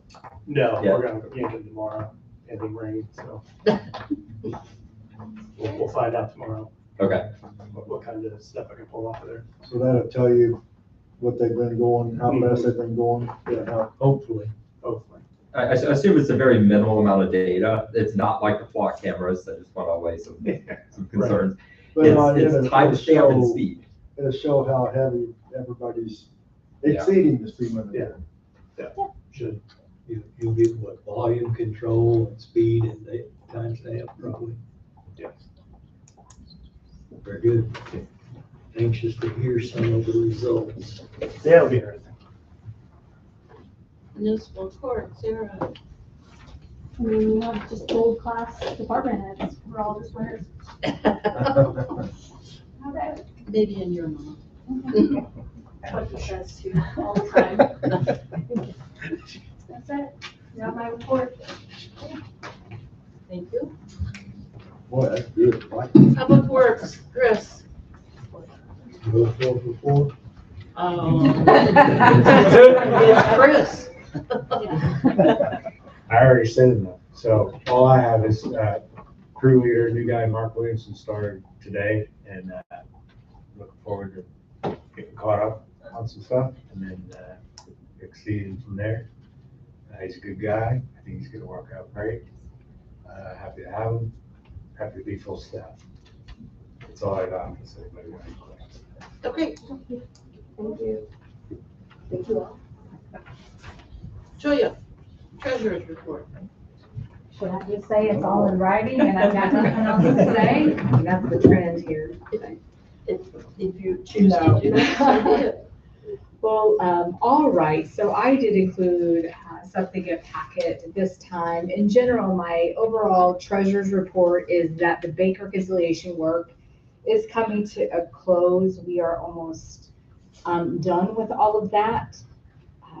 So a lot of items were clear within Encode system, and the journal entries we made reversing entries. We didn't delete what was there, but offset it. And so it looks like a lot more entries that were made, but just once we clear things through Encode, then you have it twice inside the system. So we had to reverse what was the initial journal entry that was there to make it work. So the unwinding is nearly complete. The next focus that I'm going to turn to is pooled cash. I'll talk a little bit more about pooled cash kind of at the end. I did meet with the auditor last week. The audit is ongoing, and he's a smart guy. He's a nice guy. And who is he? I don't actually have his name. Kenny Hales. Did you say it? Kenny Hales. Kenny Hales, thank you. I didn't have it. I'm not a name person, I'm a face From here. person. So, I went over with him kind of the examples of the reconciliation process, like what we had and what we were doing to clear it up, and he agreed that that was a good way of doing it, and appreciated all the effort that had been done to resolve that. We discussed pooled cash and the issues, the challenges that we're having with that currently, and which led into a discussion of the audit format for 2025 this past year. And I believe that our discussion was that, so the audit for 2024 and probably some years before that, it did not contain a citywide balance sheet on it. It did have the activity for the year, and in the notes to the financial statements, it did have, this is the CD balance, and this is our debt, and this was the payments made on the debt, this was principal, this was interest, that type of thing within the notes. But the actual financial statements that were put in front of within the audit was just an income statement. It did not have a balance sheet. And I don't know exactly why. I don't know that question has been asked to the prior auditors. I think that could be asked them, why we didn't have a balance sheet. That is typically considered a full financial statement, has a balance sheet and income statement, and I don't know why. I have a feeling that pooled cash is one of the reasons why there was not a balance sheet included. And so we discussed, we're in kind of a time crunch at this point. Now we have our cash reconciled, the activity reconciled for the 2025. And so we're going to do the same format as last year in the audit report. It's 2024 and 2025. So in 2025, it will as well be an income statement and not the balance sheet showing. And our goal is for next year to have everything work through with pooled cash and be able to show that. So let me just talk about pooled cash if you all are wondering what the heck is this pooled cash. So I think of pooled cash, the pool is like a what would you say, a pie chart, right? So our general bank account is like a pie chart. And within that pie chart, some of it belongs to everybody, right? We have public works that have a sliver of that pie chart, police, fire, general fund, everybody has a piece of that pie that makes up the general fund. And it's what we call pooled cash. There's also pooled payroll with a payroll account as well, and then we also have other bank accounts, like there's restricted bank accounts for like the TIF and different, I think some sewer funds are restricted. So there are some other bank accounts out there. Overall, we account for our cash. Our cash is solid. We know it's in the bank, and we know that the bank agrees with the activity within our general ledger system, especially now that we've cleared things through Encode. So our activity matches with the bank. The problem is, and I think this goes way back to when Encode was implemented, which was in the early 2020s, I think. I didn't do the very first balance sheet, but a few months after I pulled a balance sheet. And if you add up, so all the balance sheets, there's a balance sheet for general fund, there's a balance sheet for police, there's a balance sheet for road and street, and for fire, and all these people have general balance sheets, and they have a claim on the cash. So they're saying, this is my piece of that pie. And if you add up all of those claims on cash and all the different balance sheets and add them together, they should equal 100% of that pie. And it does not. Depending on the month, it could equal too much of the pie or not enough of the pie. And I kind of feel like I stumbled upon why this was happening when I was working with Devery with the bank reconciliations, because when you clear things through Encode automatically enters that through pooled cash. You can say, I want to take money out of my cash account, the general fund, and put it into road and street. And they're going to make a double entry saying cash to pooled cash to road and street. And so just correcting something kept a double entry, and so it wouldn't ever actually reconcile the bank account. And it was frustrating, and we made calls. We worked with Matthew to make calls to Encode and explain to them, we're just trying to correct this, but every time we correct it, you're making a double entry through pooled cash, and so we're still off, and they had to do something manually to do that. So the system is maybe too smart that it's trying to do pooled cash for us when we're not necessarily needing to do pooled cash. So something has gotten off through the years. I want to reiterate, this doesn't mean we don't have control about the cash. We don't know how much cash we have. I'm a CPA, but I'm a forensic accountant more than anything. So if I was smithing anything wrong with this cash, I'd probably be here every night of the week until we figure that out. That is not what I'm saying. We know what the cash is. We know where it is. You all have a much better cash balance and reserves than when I was an alderman on the board. And so we should be very comfortable with knowing that our cash is accounted for. But the pooled cash general ledger is messy. I think some of it was caused by things being posted to the payroll account pooled cash instead of general ledger pooled cash when it was payroll was moved from payroll to general ledger.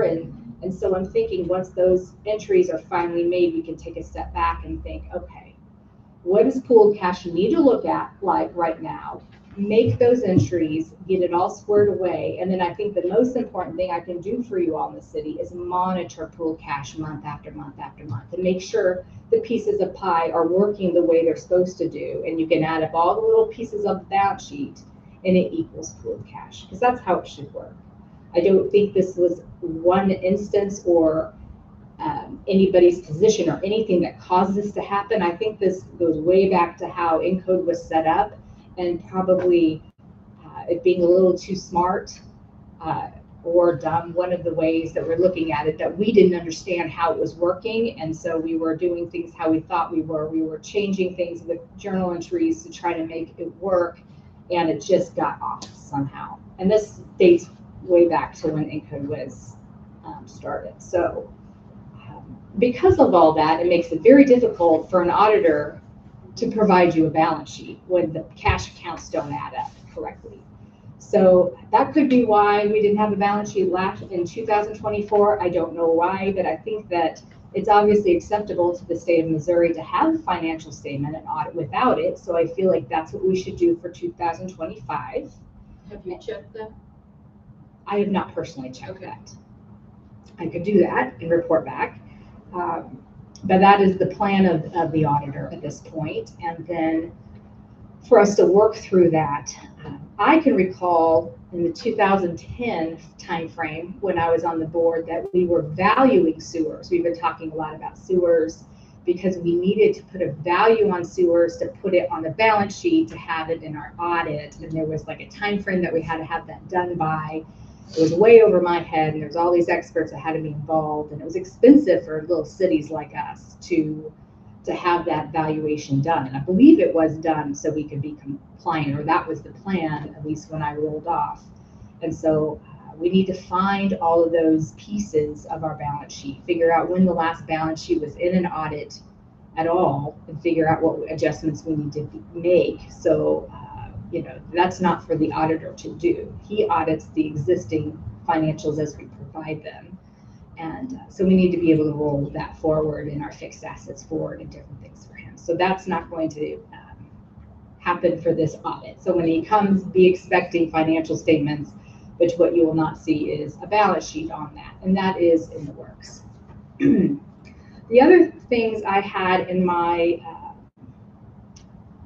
my report here were just some statements in reaction to, I watched the recording of the last board meeting, and there's some opinions that were shared in that I just wanted to put some clarity for some transparency forward to make sure we're all on the same page. So you all can see what I'm looking at from my perspective and you getting other perspectives from other people.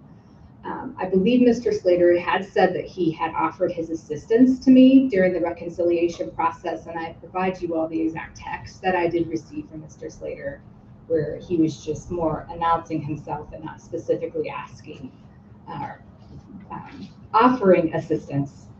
In the last meeting, Mr. Slater had passed around this, this journal entry, this Excel document showing reconciliation, and I was kind of perplexed by this for a few reasons. If you all recall, one of the first times I spoke to you all, we talked about the really stale checks. We had checks from like 2018 and 19 and 20, maybe even back to 14 or 15 that were still on the books. So those were reconciling items, and we had a vote for you all approved us writing those off, to voiding those checks. Voiding checks that were in existence actually before Encode was put in is extremely difficult, and we have to get Encode on the line to do it. So, having this many, I feel like this is perhaps what he's showing is new reconciling items since the last reconciliation, and not all the reconciling items before, because you would see all of those checks that you all voted to void if this was a full listing of the reconciling items. And so I compared what I saw here, the ledger total, to the ledger total that we have in the records that was run back at the time of reconciliation. And I'm showing you all the differences there. And I'm not going to start talking about amounts specifically through this. You have it in front of you, but at 12/31/2024, there were 118 reconciling items that were on the reconciliation rather than the 8 or so that we have there. One of the opinions that was stated is just something that touched me because I was an auditor, I am a CPA, about the results of an audit. I think I mainly want to clarify for you all what the results of the audit can be. And I've listed them and defined them for you here. What we want to have is an unqualified opinion. And an unqualified opinion is an opinion that the financial statements are free from material misstatement. What's material to me and to you may be immaterial to an auditor. That's why I'm a good forensic accountant when there's zero materiality, and not a great auditor, because I think everything's material in my job. So what we had received for 2024 was an unqualified opinion, and that is the best opinion of the 4 that you can get. You definitely don't want a qualified opinion. That happens, though. I know we probably had a qualified opinion, for example, if we weren't able to get our sewer lines valued in time before Missouri said you had to have it valued, we could have gotten a qualified opinion that said everything but the sewer line valuation is fine or free from material misstatement. But the sewer lines, I'm not saying that's what happened. I'm saying that's an example of why one would get a qualified opinion. An adverse opinion or disclaimer opinion would be really, really concerning, that we weren't even close to that. So I just wanted to clarify that we did receive an unqualified opinion, which is the best opinion that it's the one we wanted. But it kind of makes, it's like nails down a chalkboard to hear it was a perfect audit, because there's really no such thing in the audit world, the attestation world, the CPA world, is anything's perfect. You can have materially clean audit that's free from material misstatement, and that is what the city had. And I think we should be proud that we have. It should be expected that we get an unqualified opinion. If we're getting anything but, there's a major issue that should be addressed. Further, it was more of the opinions that the books were clean, everything was reconciled, the books were perfect. The auditors vouched for that. The auditors really only vouch for their own work, and we could bring them in here and ask that, but they're going to vouch for their own work, that things are materially correct. And I just wanted to show some examples of where I feel like for transparency reasons, I would not, this is an opinion, and everybody is entitled to their opinion, but some of the actual facts that were taking place within the city, I wanted to make sure that you all understood that we had quite a few, a change of reconciling via journal entry, which is a way, it is a method to do things, but it is not really recommended to do that because of some of the reasons I've stated here. For instance, it can skip line item journal entries and audit reports. It can be much harder to find activity, missing deposits, errors, or fraudulent transactions. I've seen no indication of fraudulent transactions. I want to be clear. Duplications can happen a lot more frequently, and the generally accepted accounting principles gap really don't want reconciliation by journal entry. They use the word plugging for this, which is just nails down the chalkboard for me. So I think that I tried to give some examples why I wanted to show why it was so difficult to unwind this, and it was difficult to find things. I'm saying the end outcome did reconcile the bank. I'm not saying the banks weren't reconciled, but the method to get there made it difficult, and it would also have to be done for us to get pooled. It would have to be done the way that we've spent money on DEVRI doing it for us to get to pooled cash being correct for the balance sheet. So it was going to have to happen for this, or it's going to have to happen when we reconcile pooled cash. So what we've gone through was these expenses that the city has incurred to do this through ENCODE needs to have happened so we can eventually have a balance sheet that has that pie that is correct. There was a decision that was made somewhere along the line, predates me, where there was a decision that payroll would be brought back into the general fund and not run out of the payroll fund anymore, the payroll account, and within the general account. But the journal entries for payroll kept coming out of the pooled payroll funds when there was no money in there to cover it. And so it's a lot of these journal entries that I think will hopefully reconcile pooled cash as well. And I put a screenshot here of the actual activity that hit the payroll account versus all the activity journal entries that had gone through the payroll account. And once we discovered that, it made it a lot easier to reconcile. When it comes to an example of journal entries being made that don't have a lot of explanation behind it, I wanted to show you one that there was one that supports part of the difficulty of this. So this was a transaction, 2 journal entries that were made to record $415.81. So there was a debit and a credit of $70,473.18, and then a debit and credit of $70,888.99 out. So we've got huge numbers coming in and out of account to record a really small value. And going back to why reconciling by journal entry is not good, because if we ever searched for this small amount, this $415 $15.81. We couldn't find it anywhere because it's the net of these two journal entries together. It got where it needed to go.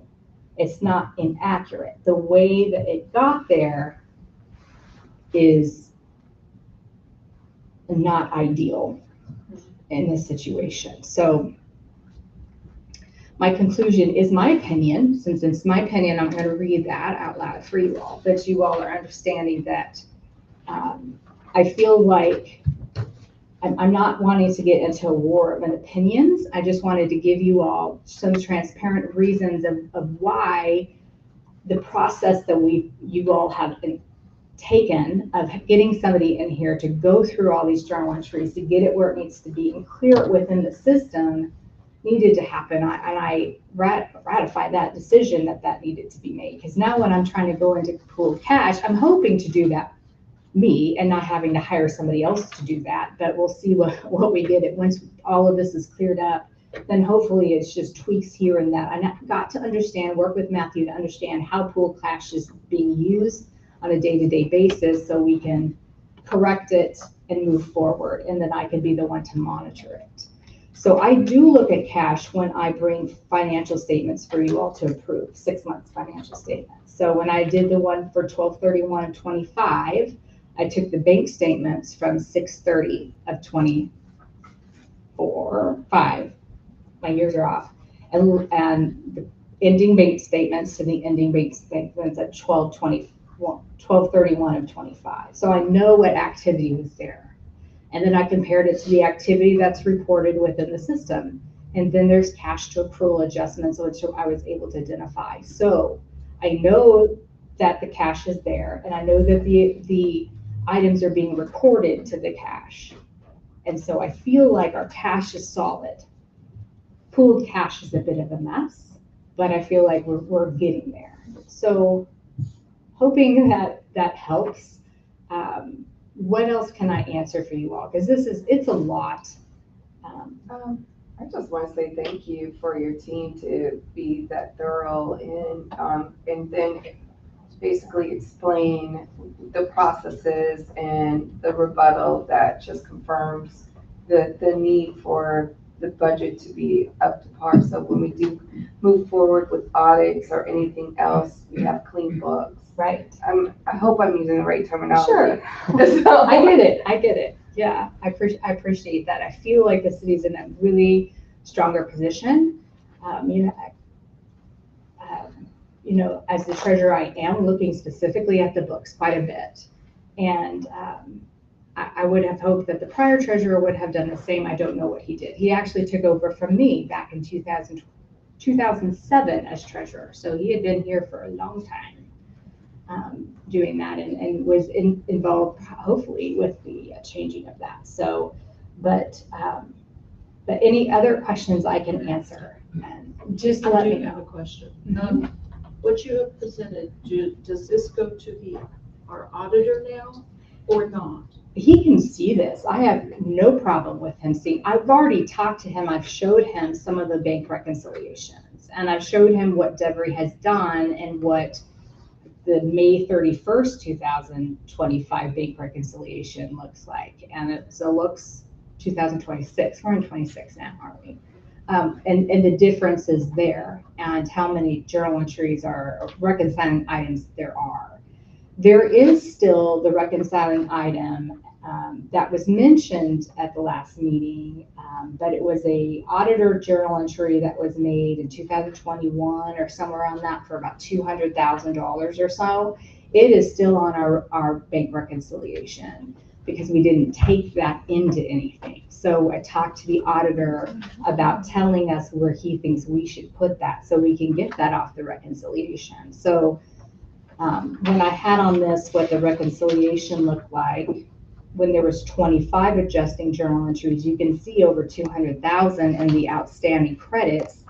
About 210 to 215 of that 232,000 is that journal entry that was provided by the audit several years ago that needs to be taken to what I call retained earnings or fund balance or something. So I'm not sure what they told the city to do with that. They typically give an adjusting journal entry, and I'm not sure if that just wasn't made, but we're going to have this auditor tell us where to put that so we can get that off the reconciliation. So there should be something that looks a lot closer to, this many reconciling items on a monthly basis. Once we get the old stuff out and the journal entries have been reversed, and then we'll just have really current reconciling items, which always happens in a reconciliation. So we'll move forward in that way. Any other questions? Okay. Thank you. Well, I will see you all next month. Thank you.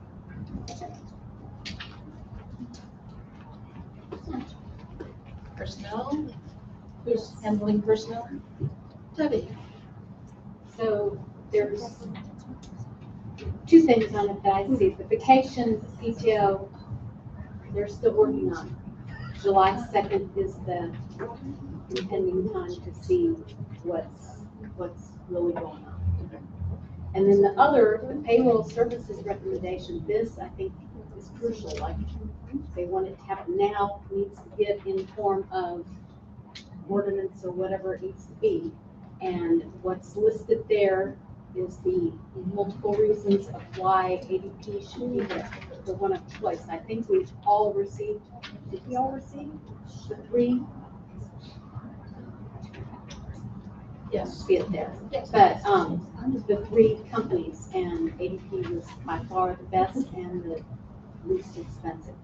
So it is the suggestion of our personnel committee for us to go ahead and so July.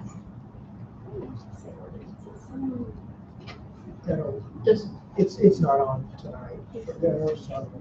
Right, there isn't one, but are we supposed to recommend whatever I'm supposed to do so that next time I can? Okay, so we're doing. Yeah, so normally the motions that I make like that are, I move that we direct Matthew Chapman to bring an ordinance forward at the next meeting that affirms ADP as the choice of the board to enter into a contract with them for services related to payroll. Perfect, I second that. Matt, I just do numbers, not words. All right, are there any questions about what we're going to do here? All right, clerk, call the roll. Gallagher. Yes. Callaghan. Yes. Schultz. Yes. Page. Yes. Scarper. Yes. Showers. Yes. Freeman. Yes. All right, anything else from you, Debbie? Okay, thanks. Patrick, finance? Hey, good evening, guys. Okay, you have a full budget report. Encourage you to go through, look at the individual numbers. Looking at the charts, we have new updated charts for this cycle that includes January through May numbers. Our gap between income and expense did widen. Last month it was 374,000. This month it is in the 400,000. What is listed in the report didn't auto calculate. If you take the difference between the green row and the red row, you get roughly 400,000 or so. That reflects. So you'll also see the use tax and sales tax revenue. Our expenses remain lower than our income. Budget-wise, everything appears to be on track. One thing I do want to point out, which we are kind of seeing, is 2026 use tax appears to be lower than what it was last year, but higher than what we saw in 23. So we are more along the lines of 2024 rather than 2025. And so far, 2026, this year's sales tax is kind of making up that difference of the lower use tax. I've seen some initial numbers out of June, but it is not finalized. We will see that at the end of July. June's numbers for use tax is significantly lower than what it was last month. So just something to keep in mind, that this chart will show a little bit lower as we continue to watch our expenses and and watch sales tax, we should be able to account and adjust for some of these unanticipated expenses.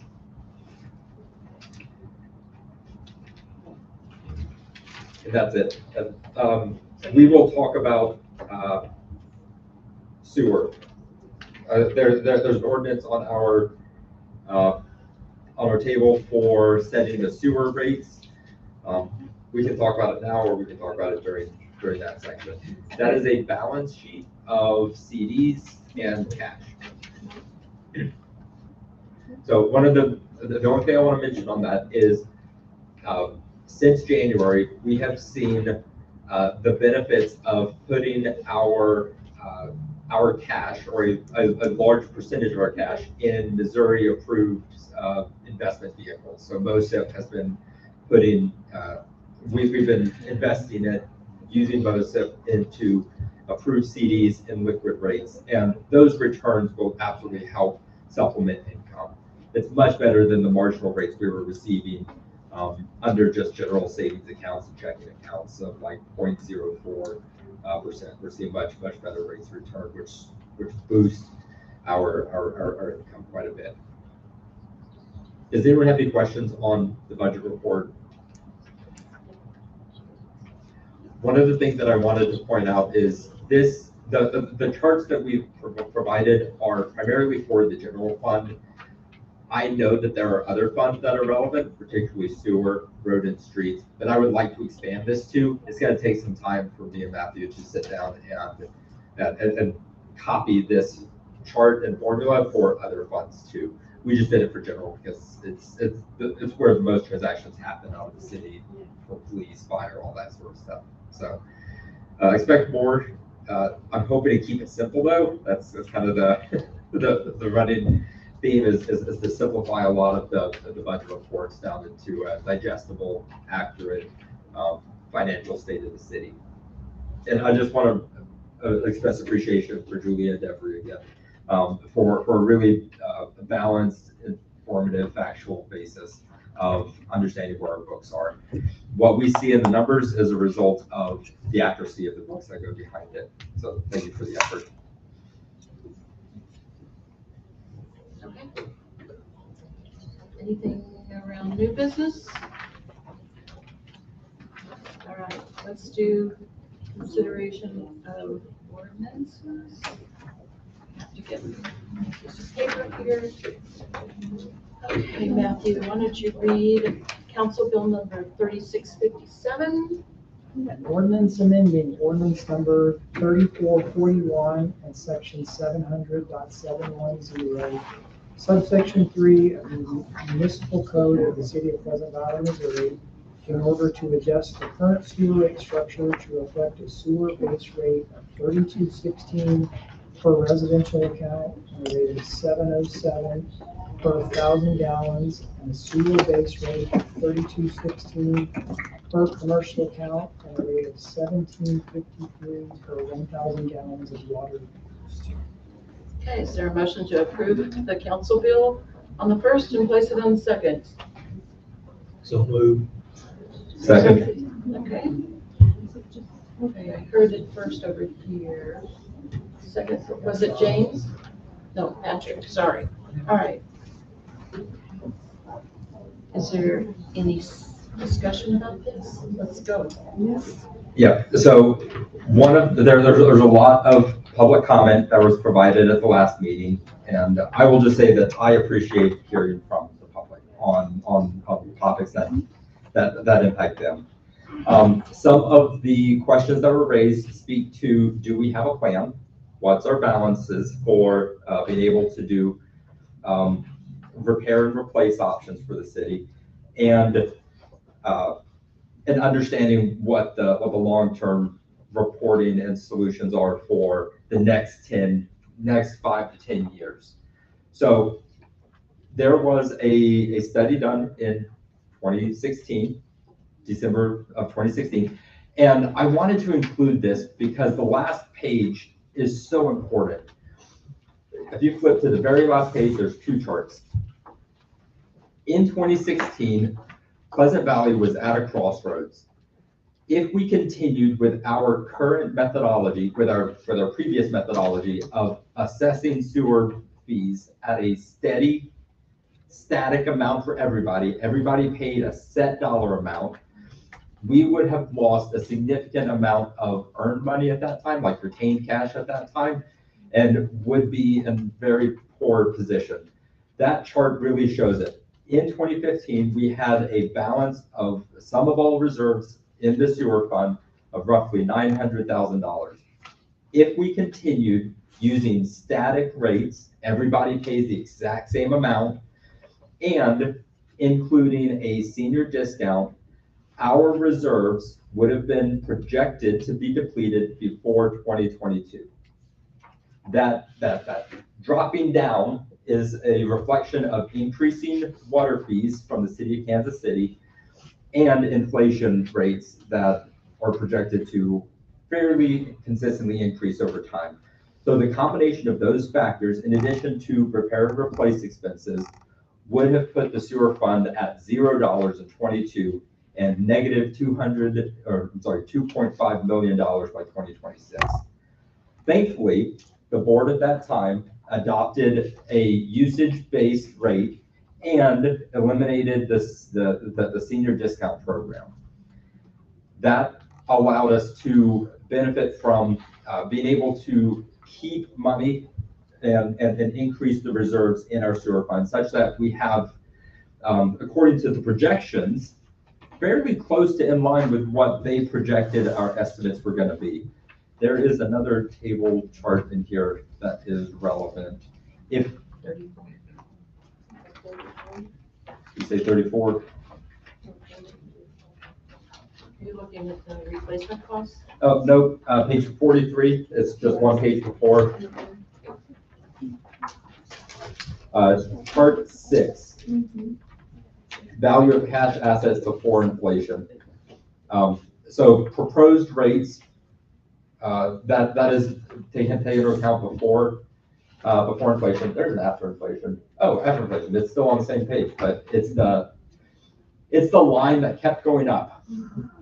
So when you look at chart 8, the diamond line, which was the projected sum of all reserves, the amount of money within the account, we reflect that pretty closely, with the exception of the last 3 years. This study made the assumption that we were going to be starting to replace our city sewer lines in 2024.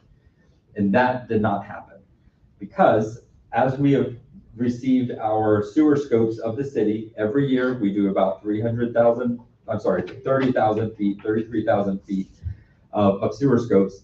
We have not seen damage that requires replacement. We've seen our sewer system in a state that it can continue without replacing immediately. It's starting the time clock and exhibiting that expense right now. So the assumption was made, that's why you see a little plateau, that we would start expensing out of the account in a major way starting in 2024. We haven't. However, the one thing that I wanted to point out, in addition to all the 20 other things that I pointed out, I mentioned it at the last meeting, but the budget report. Remember, I handed out a budget report from 2025. We don't have a dedicated account for repair and replace, what they call R&R. Our sewer fund encompasses both operational expenses and repair and replace surplus, that large savings account, all in one location. It might be a good idea to kind of separate it out and have earmarked funds for repair and replace and operational funds. It's a bridge for another day.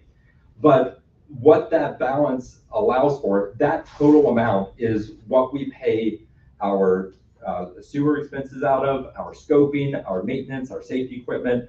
Every item that's on here gets pulled through this account, in addition to the Kansas City charges. If we took 2025's expenses and applied their 7% increase from Kansas City's base rate, we would have gone from increasing repair and replace budget, or the amount in our repair and replace fund, increasing 16,000 to decreasing 42,000, a difference of about $60,000. Just by Kansas City raising their rates and Pleasant Valley not adjusting our rates. And that's the reason that I support, that Patrick's opinion is that adopting this rate keeps our repair and replace fund at the level that it is without subsidizing usage out of our dedicated funds for repair and replace. So going from plus 16,000 to negative 42, over time, that eats away at our buying power for repair and replace. Good explanation.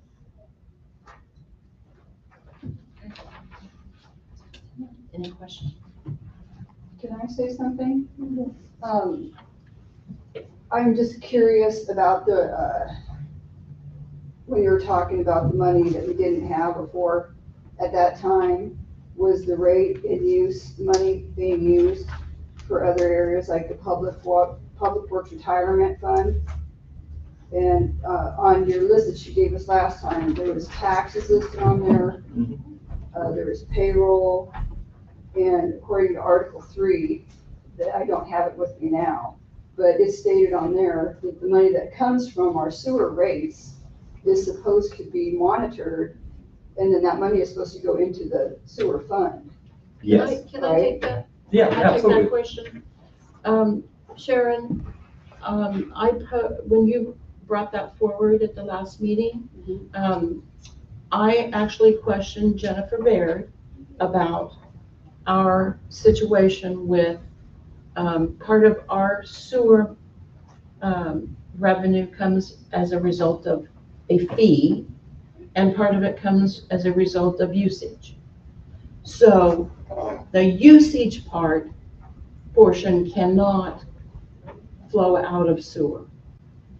The fee part can flow out of sewer into other parts of the budget. And it doesn't even have to be paid back. That is what Jennifer Baird interpreted that 250 point whatever you were referencing at the last meeting. Who's Jennifer Baird? She is our Lauber attorney. Okay. So if we have questions about what an ordinance says, she explains it. So a lot of, and a lot of it has to do with when an ordinance was created. And that ordinance could have been created before we did a usage fee and or usage basis and a fee basis and combined them. Are you talking about before it went to the water department billing? No, not necessarily. Our sewer bill is comprised of two parts. Right. So one part allows us to, example, fund, in 2015, when we had we settled an agreement with R&L Carriers. There was a $300,000 settlement that came out of that. Those funds came out of sewer reserves. And that was allowed because of the portion of the sewer revenue that came from the fee portion. Has that been rectified? Can that still happen, where they can pull money from, you said like the fee side to settle lawsuits or payroll? It can, and it does not have to be paid back, but that specific 300,000 was paid back into the sewer reserve fund at a rate of $60,000 a year for 5 years.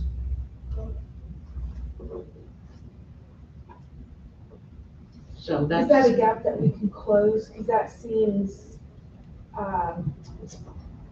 It's interpreted by statute.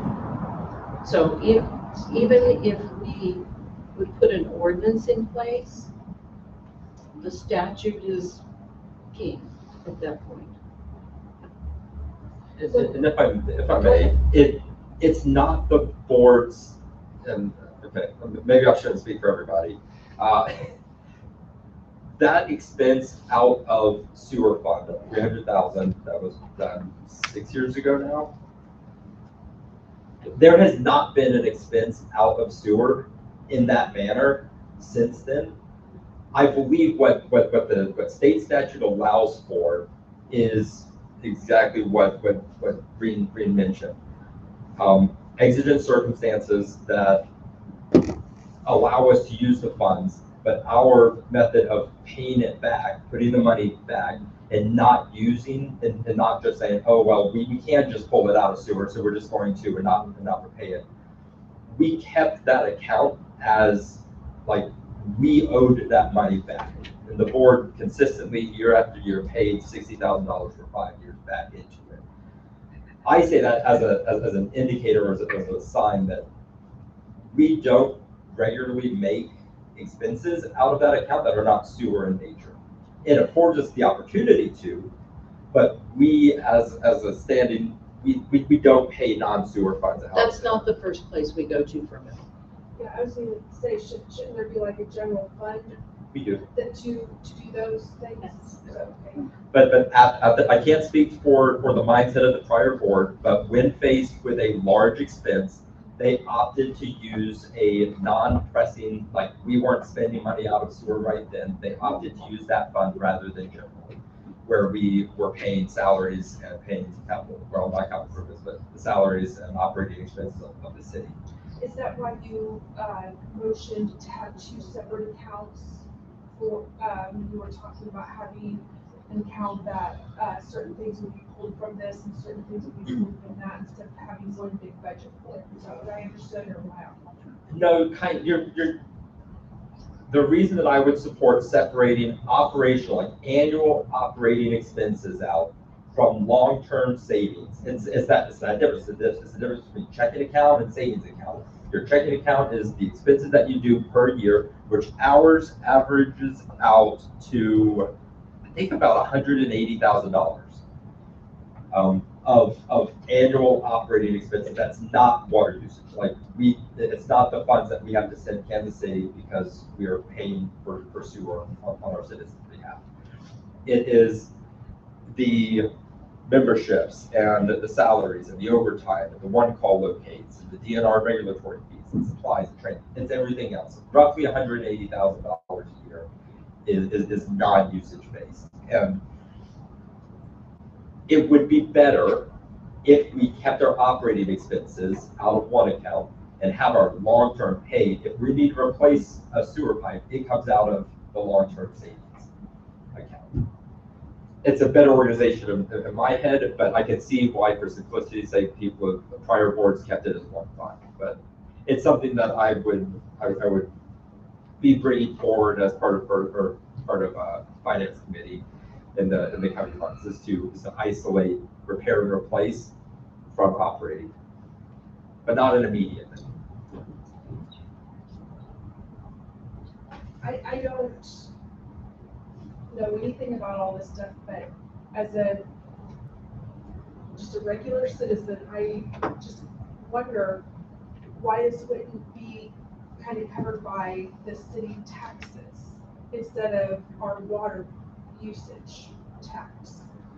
I mean, does that make sense? Like, as a regular person who doesn't do the budgeting, so I do apologize, but it seems weird that lawsuits get paid out of this, or other things would get paid instead of that just coming out of what we would be taxed.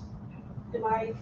So this sewer rate study from 2016, I've read it from cover to cover. I actually enjoy it. Like this is a good study.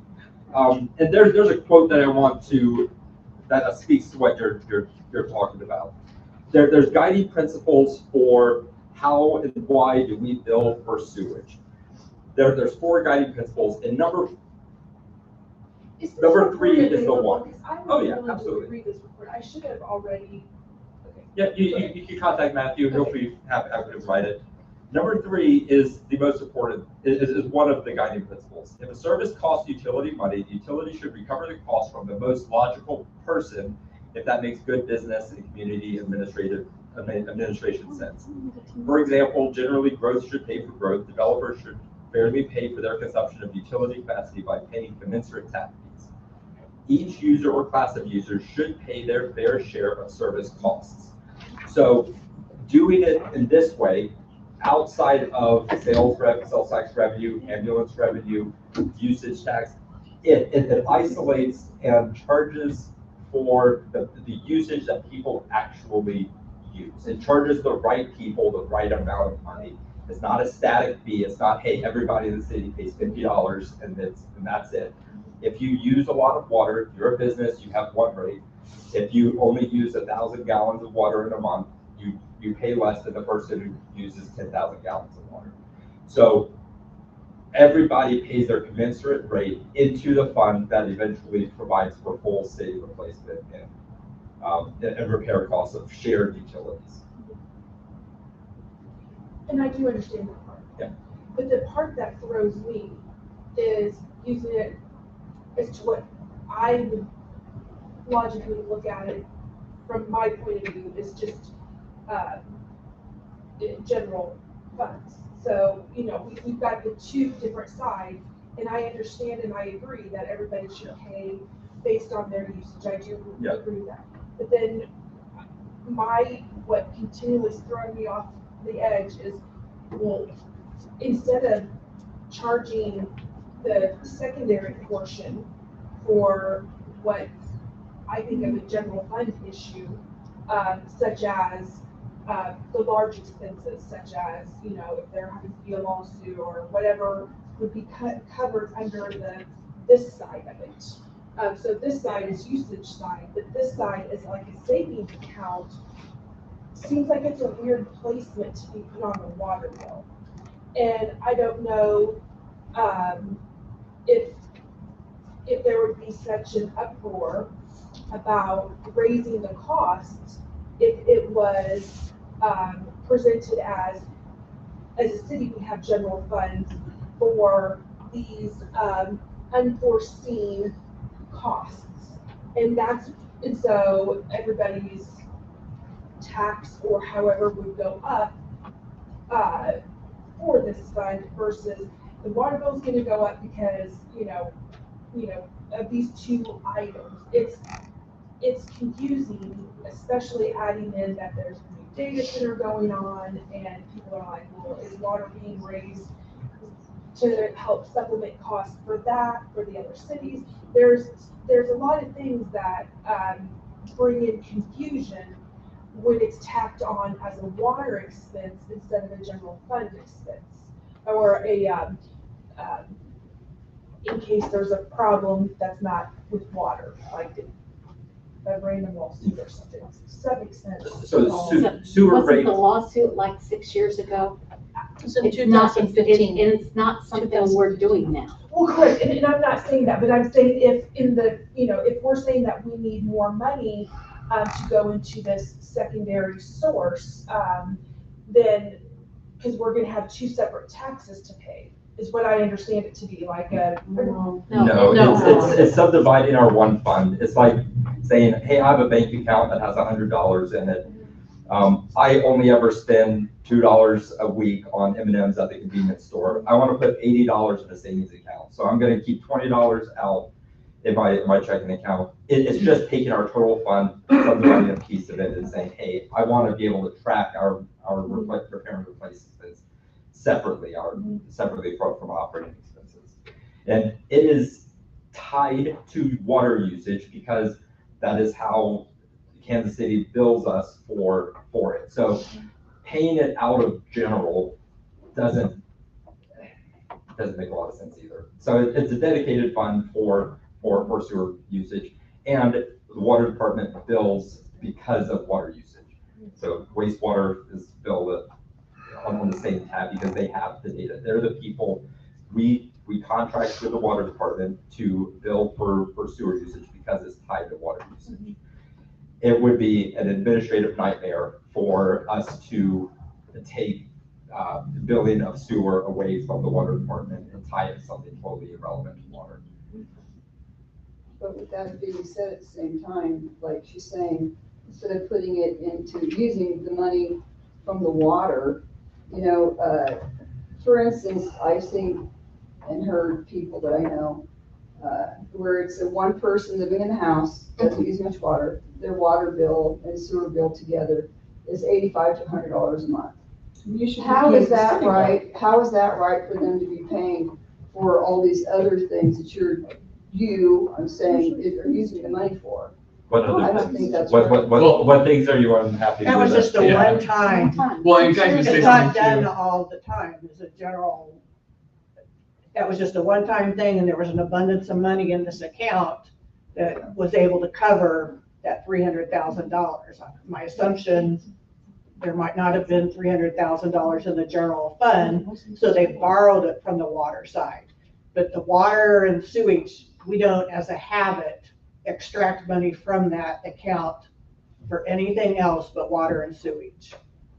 Well, I don't know, because from when I saw the list that you had there on the taxes and the membership and the retirement and those things, that's coming out of the water fund or the sewer fund. It's coming out of sewer, yes, because it's our operating costs for maintaining the sewer system. That's Chris Cronk and his departments. Yes, I understand, and I appreciate that you guys are taking care of them, because I totally respect these guys and all the work that they do through the whole year, wintertime, summertime, all the time. I think they're great people, but I don't think that we should be paying the retirement fund out of the money that we're paying for the water usage. Like she was saying, that should come out of the tax money, not a savings account. If we had a job title of sewer system technician, and all they did, they were 100% dedicated to, they will only do sewer inspections, they will only respond to sewer emergencies, they will only do sewer scoping. That's their bread and butter. They don't do mowing, they don't do building maintenance, they don't do painting, they don't do anything else. It would make the most sense to pay for the person who maintains the system out of the fund that we use to operationalize the cost of it. Okay. And we just, all of his guys share their work on multiple things. They will fill potholes, they will go mow, they will maintain the building, and they will do sewer related responsibilities as well. This is cost sharing, reducing the amount that general has to pay and requiring sewer to cover that piece of their expenses. Okay, I understand that Yeah. part, but from what I understand and from what has been said is as far as the sewer scoping, that gets done how often? Every year. It's every year it gets done? Is that right, Chris? I thought it was like every couple of years. Well, we do a section. We don't do the entire system every year. We do a section every year. There were some years that were missed because we were asked to not spend that money. Right, One time was okay. during COVID, one time was when they were still in legal activities. Yeah, so it's under general maintenance. Okay. Our sewer scope, we try to do it every year, especially with an aging infrastructure. It's important for us to see the problem before it becomes a collapse or becomes a sinkhole or something like that. So we spend roughly $60,000 a year to do a third of the city. Okay, so then, but with that being said, with our pipes being PVC and not having much damage, and as far as what was said before, I'm just trying to understand how that's justified. You know, I don't understand how all that money is being used when I don't, and I'm saying I don't really know that there's that many people that are actually concerning themselves with the sewer through a year. We hope none of the residents have to.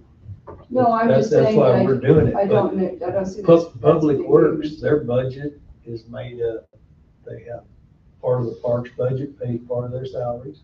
Part of the road and street fund pays their portion of their salaries. They divide their workload by what all they do. And then we budget, instead of having a general fund account that pays for everything, we set aside, Chris estimates how much his public works is gonna be for road and street, how much is gonna be for parks and rec, how much is just gonna be public works mowing and so on and like that. So that's how his budget is divided down. So we take a portion of salaries out of sewer. We take a portion of his salaries out of the parks budget. We take a portion of his salaries out of road and street. But it's just a portion for how much the portion is equivalent to the amount of time spent. I think, Sharon, I don't want to put words in your mouth, but I think what you're saying is, why are we spending $60,000 a year on sewer scoping when we could not spend that money and reduce the rate of the sewer amount, like not vote no on this ordinance and keep our rates the way that they are, and by reducing our expenses? Is that what you're saying? Is that what you're trying to get at? Yeah, I think so. Okay. And I can understand that. Reduce expenses. In my opinion, having regular sewer scopes of the city, being able to see problems before they exist, even if the technology that is being used, the type of material that the pipe is made out of, the age of it, the aggregate that's surrounding it, even if those are the least likely for damage, breaks, the tree roots running through them, heavy vehicles running over top of them and crushing them, even though it is the strongest material and most likely to last a long time, I think it's still important for us to put eyes on the pipe that we can't see above ground and see a real sense of, is there a leak before it becomes a bigger problem where we are cutting out massive pieces of road, we have a sinkhole that's formed, or we have some other very large unanticipated expense. I think 60,000 is a good insurance policy for us to sewer scope a portion of the city every year. And we're not doing the whole city every year. We're not spending $200,000 to scope the entire system every year. Seems a bit excessive. So I think the amount that we do expend is commensurate to the insurance and the value that we place on not having an accident or seeing potential problems before they become big problems. And we can have spot repairs that will cost $50,000. The cost of a repair, what drives the cost is depth. We have sewer runs that are 3 feet deep, and we have some that are 35 feet deep. Depth of repairs drives the cost. Location of the repair, is it way off back in the woods? Do they actually have to cut trees out of the way to get equipment in there, that sort of thing? Also, sewer scope and maintenance is not prevailing wage. Repairs are prevailing wage, so that drives the cost of it. Something people not do budget. So these costs are to maintain what we've got going on in case, to battle for rising costs of any repairs that's unforeseen, like if something would happen next year or 5 years from now, the increase is projected to cover those costs. Now, is there ever a time when there's plenty of money in there with the rise in the cost, if we're not using it, is there a time that we can back off of it for a little bit and say, instead of having, or? Yeah, the cost of this sewer rate scenario, this is a study that an independent expert and consultant performs that says, are our rates and our target balances reasonable? And are our current rates projected to hit the balance that we need to have in order to cover current estimated replace and repair costs, future inflated and just increased cost over time. It is my intention that I propose us doing another sewer study, a sewer rate study within the next 12 months to be able to have a plan for, is our rates at a level to be able to cover current and future costs. The last time the study was done was 2016. I feel like we're overdue for another study. Well, I'm really grateful to hear that, because I know a couple of weeks ago, there was a motion to set aside so we could invest in time in it. So it's good to hear that there are people who are, the aldermen are hearing our constituents. And I forwarded those conversations with Georgia Fox, a former employee in Ward 3. And it was pretty helpful, because basically this report, she basically highlighted everything that this gentleman put together.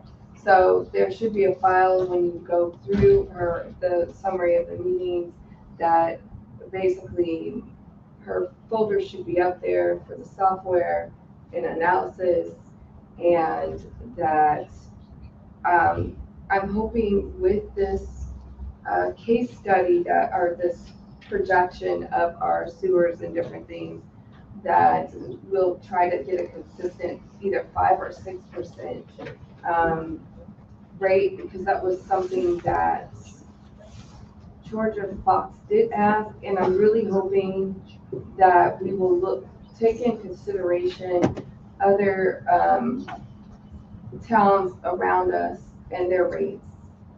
That's it. I'm not keeping us longer, because I see I'm getting restless. I'm speaking up loud, but I'm restless. But I really want us to invest in this so that we know. The big concern was the terracotta, like the lady Tony, Miss Tony, I'll just say it that way, was emphasizing. And what would be good, I know I've been harping on this for a whole year, using like GIS and utility software would be helpful. So we have a database, a visual database. And I'm gonna ask Chris, you mentioned there was a book of the former person in your position that copied down the different types of PVC that was used. Is that a scanned in document, or is it still written down on paper somewhere? So the book that I referred to was given to us by a resident / contractor that's installed the home service lines, attaching the homes to our system. Okay. So, yeah. It didn't have like what it was, like if it's terracotta, if it's PVC. Anything he did was PVC. Okay. But none of that is anything that we make. Okay. That was just the home service lines. Okay. And I'll just leave with a few summary points when you get the document. It's just 8 points. Locate and preserve all prior sewer rates, and this is Georgia Fox. I'm just summarizing what she said, and that was this past, last Wednesday. Preserve all prior sewer rate study files and software on the city server to confirm whether the prior rate study software can still be used and whether Georgia Fox or Carl Brown can assist. They offer. Gather 12 months of residential and commercial water usage, sewer billing, revenue, and expense data, kind of like this projection here that we have for 2026. Identify fixed cost variables, variable costs, public works, labor allocation, maintenance costs, and current sewer fund reserves. And then ask the city engineer to identify any sewer lines, areas needing rate replacement, and provide cost estimates for applicability. Consider adopting a 1-year rate while completing a full sewer rate study, which we're going to do. Evaluate a 5-year rate ordinance after the study is completed, including possible annual adjustments for inflation. Review affordability impacts for residents, especially those on fixed incomes. That pretty much highlights the summary of my meeting with Georgia Fox, and you have all the summaries. So it kind of complements, the report that was done. Thank you. So I heard Yep. the statements that the former employee had brought up. I just want to read number 5. Did you know that the city has software for calculating rates? This software is on the city server. It is called Show Me Rate Maker. It was donated to the city by Georgia Fox. I just wanted to bring some facts related to that software. It is not a relevant piece of software. This software was proliferated by the Missouri Department of Natural Resources. It was last updated in July of 2003. So it's obsolete. The last time it was updated was over 23 years ago. Yep. It is on the server. The city does not go through periods of just randomly deleting files, so a directive to preserve files is kind of redundant. It's not relevant. And I wouldn't really consider a free piece of software that the Missouri DNR provides freely as a donation. I'm just summarizing. I agree. I just wanted to say that I did the footwork. I've heard the claim, and I wanted to make sure that if there was a free piece of software we could use, why weren't we using it? I think that the marginal expenses related to the 2016 study, which Georgia Fox is also a part of, has way more value to it than the 2003 software that was used for the 2013 or 2012 study. I totally agree. So that could be our baseline for the year and projection for the next couple of years of what our rates should be. But I still think talking to our city engineer to really get a good assessment of what type of pipes are still needing to be replaced in our 30,000 foot of preparation. I'm done. I see it on everyone's face. I feel it too. So I'm done. This is the longest meeting ever. Oh, they used to be longer. We used to start later. There But were still, there it were was still times long, we yes. didn't get out till midnight. Oh, I'm happy my son's not here because he would have been like, come on, Mom. All right. Can you blame them? I don't know. Wait. So I wish somebody was here telling do me. we? Yes. Move on. Okay. Are we finished with the discussions? Oh, yes. Okay. Clerk call roll on the rate increase. Gallagher, Yes. Callaghan, Yes. Colts, Yes. Page, Yes. Scarborough, Yes. Showers, Yes. Freeman. I'm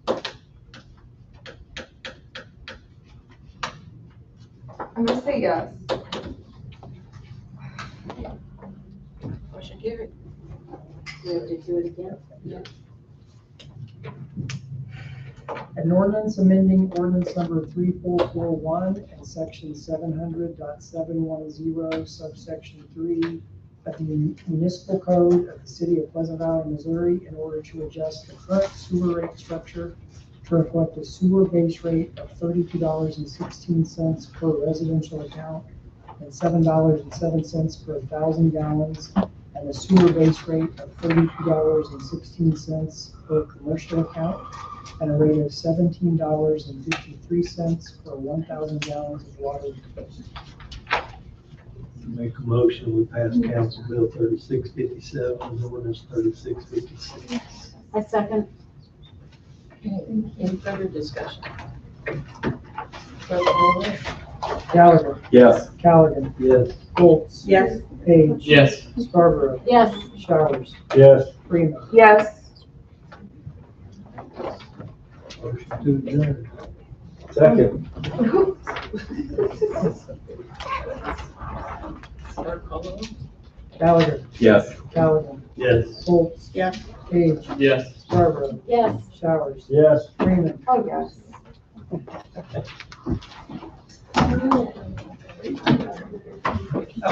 Okay, yep, sure. Sure.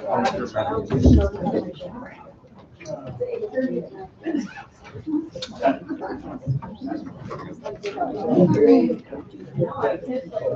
my door, with a bag.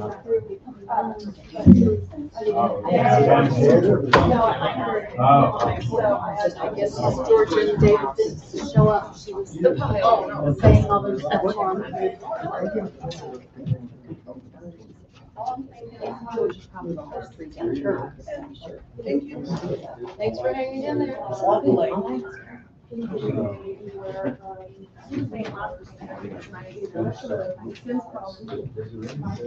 Oh, he just called her. He told her and said, check.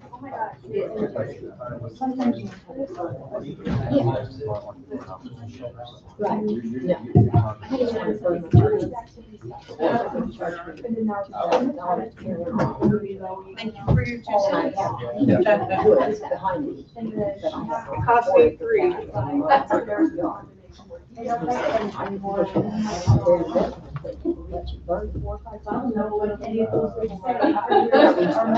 It's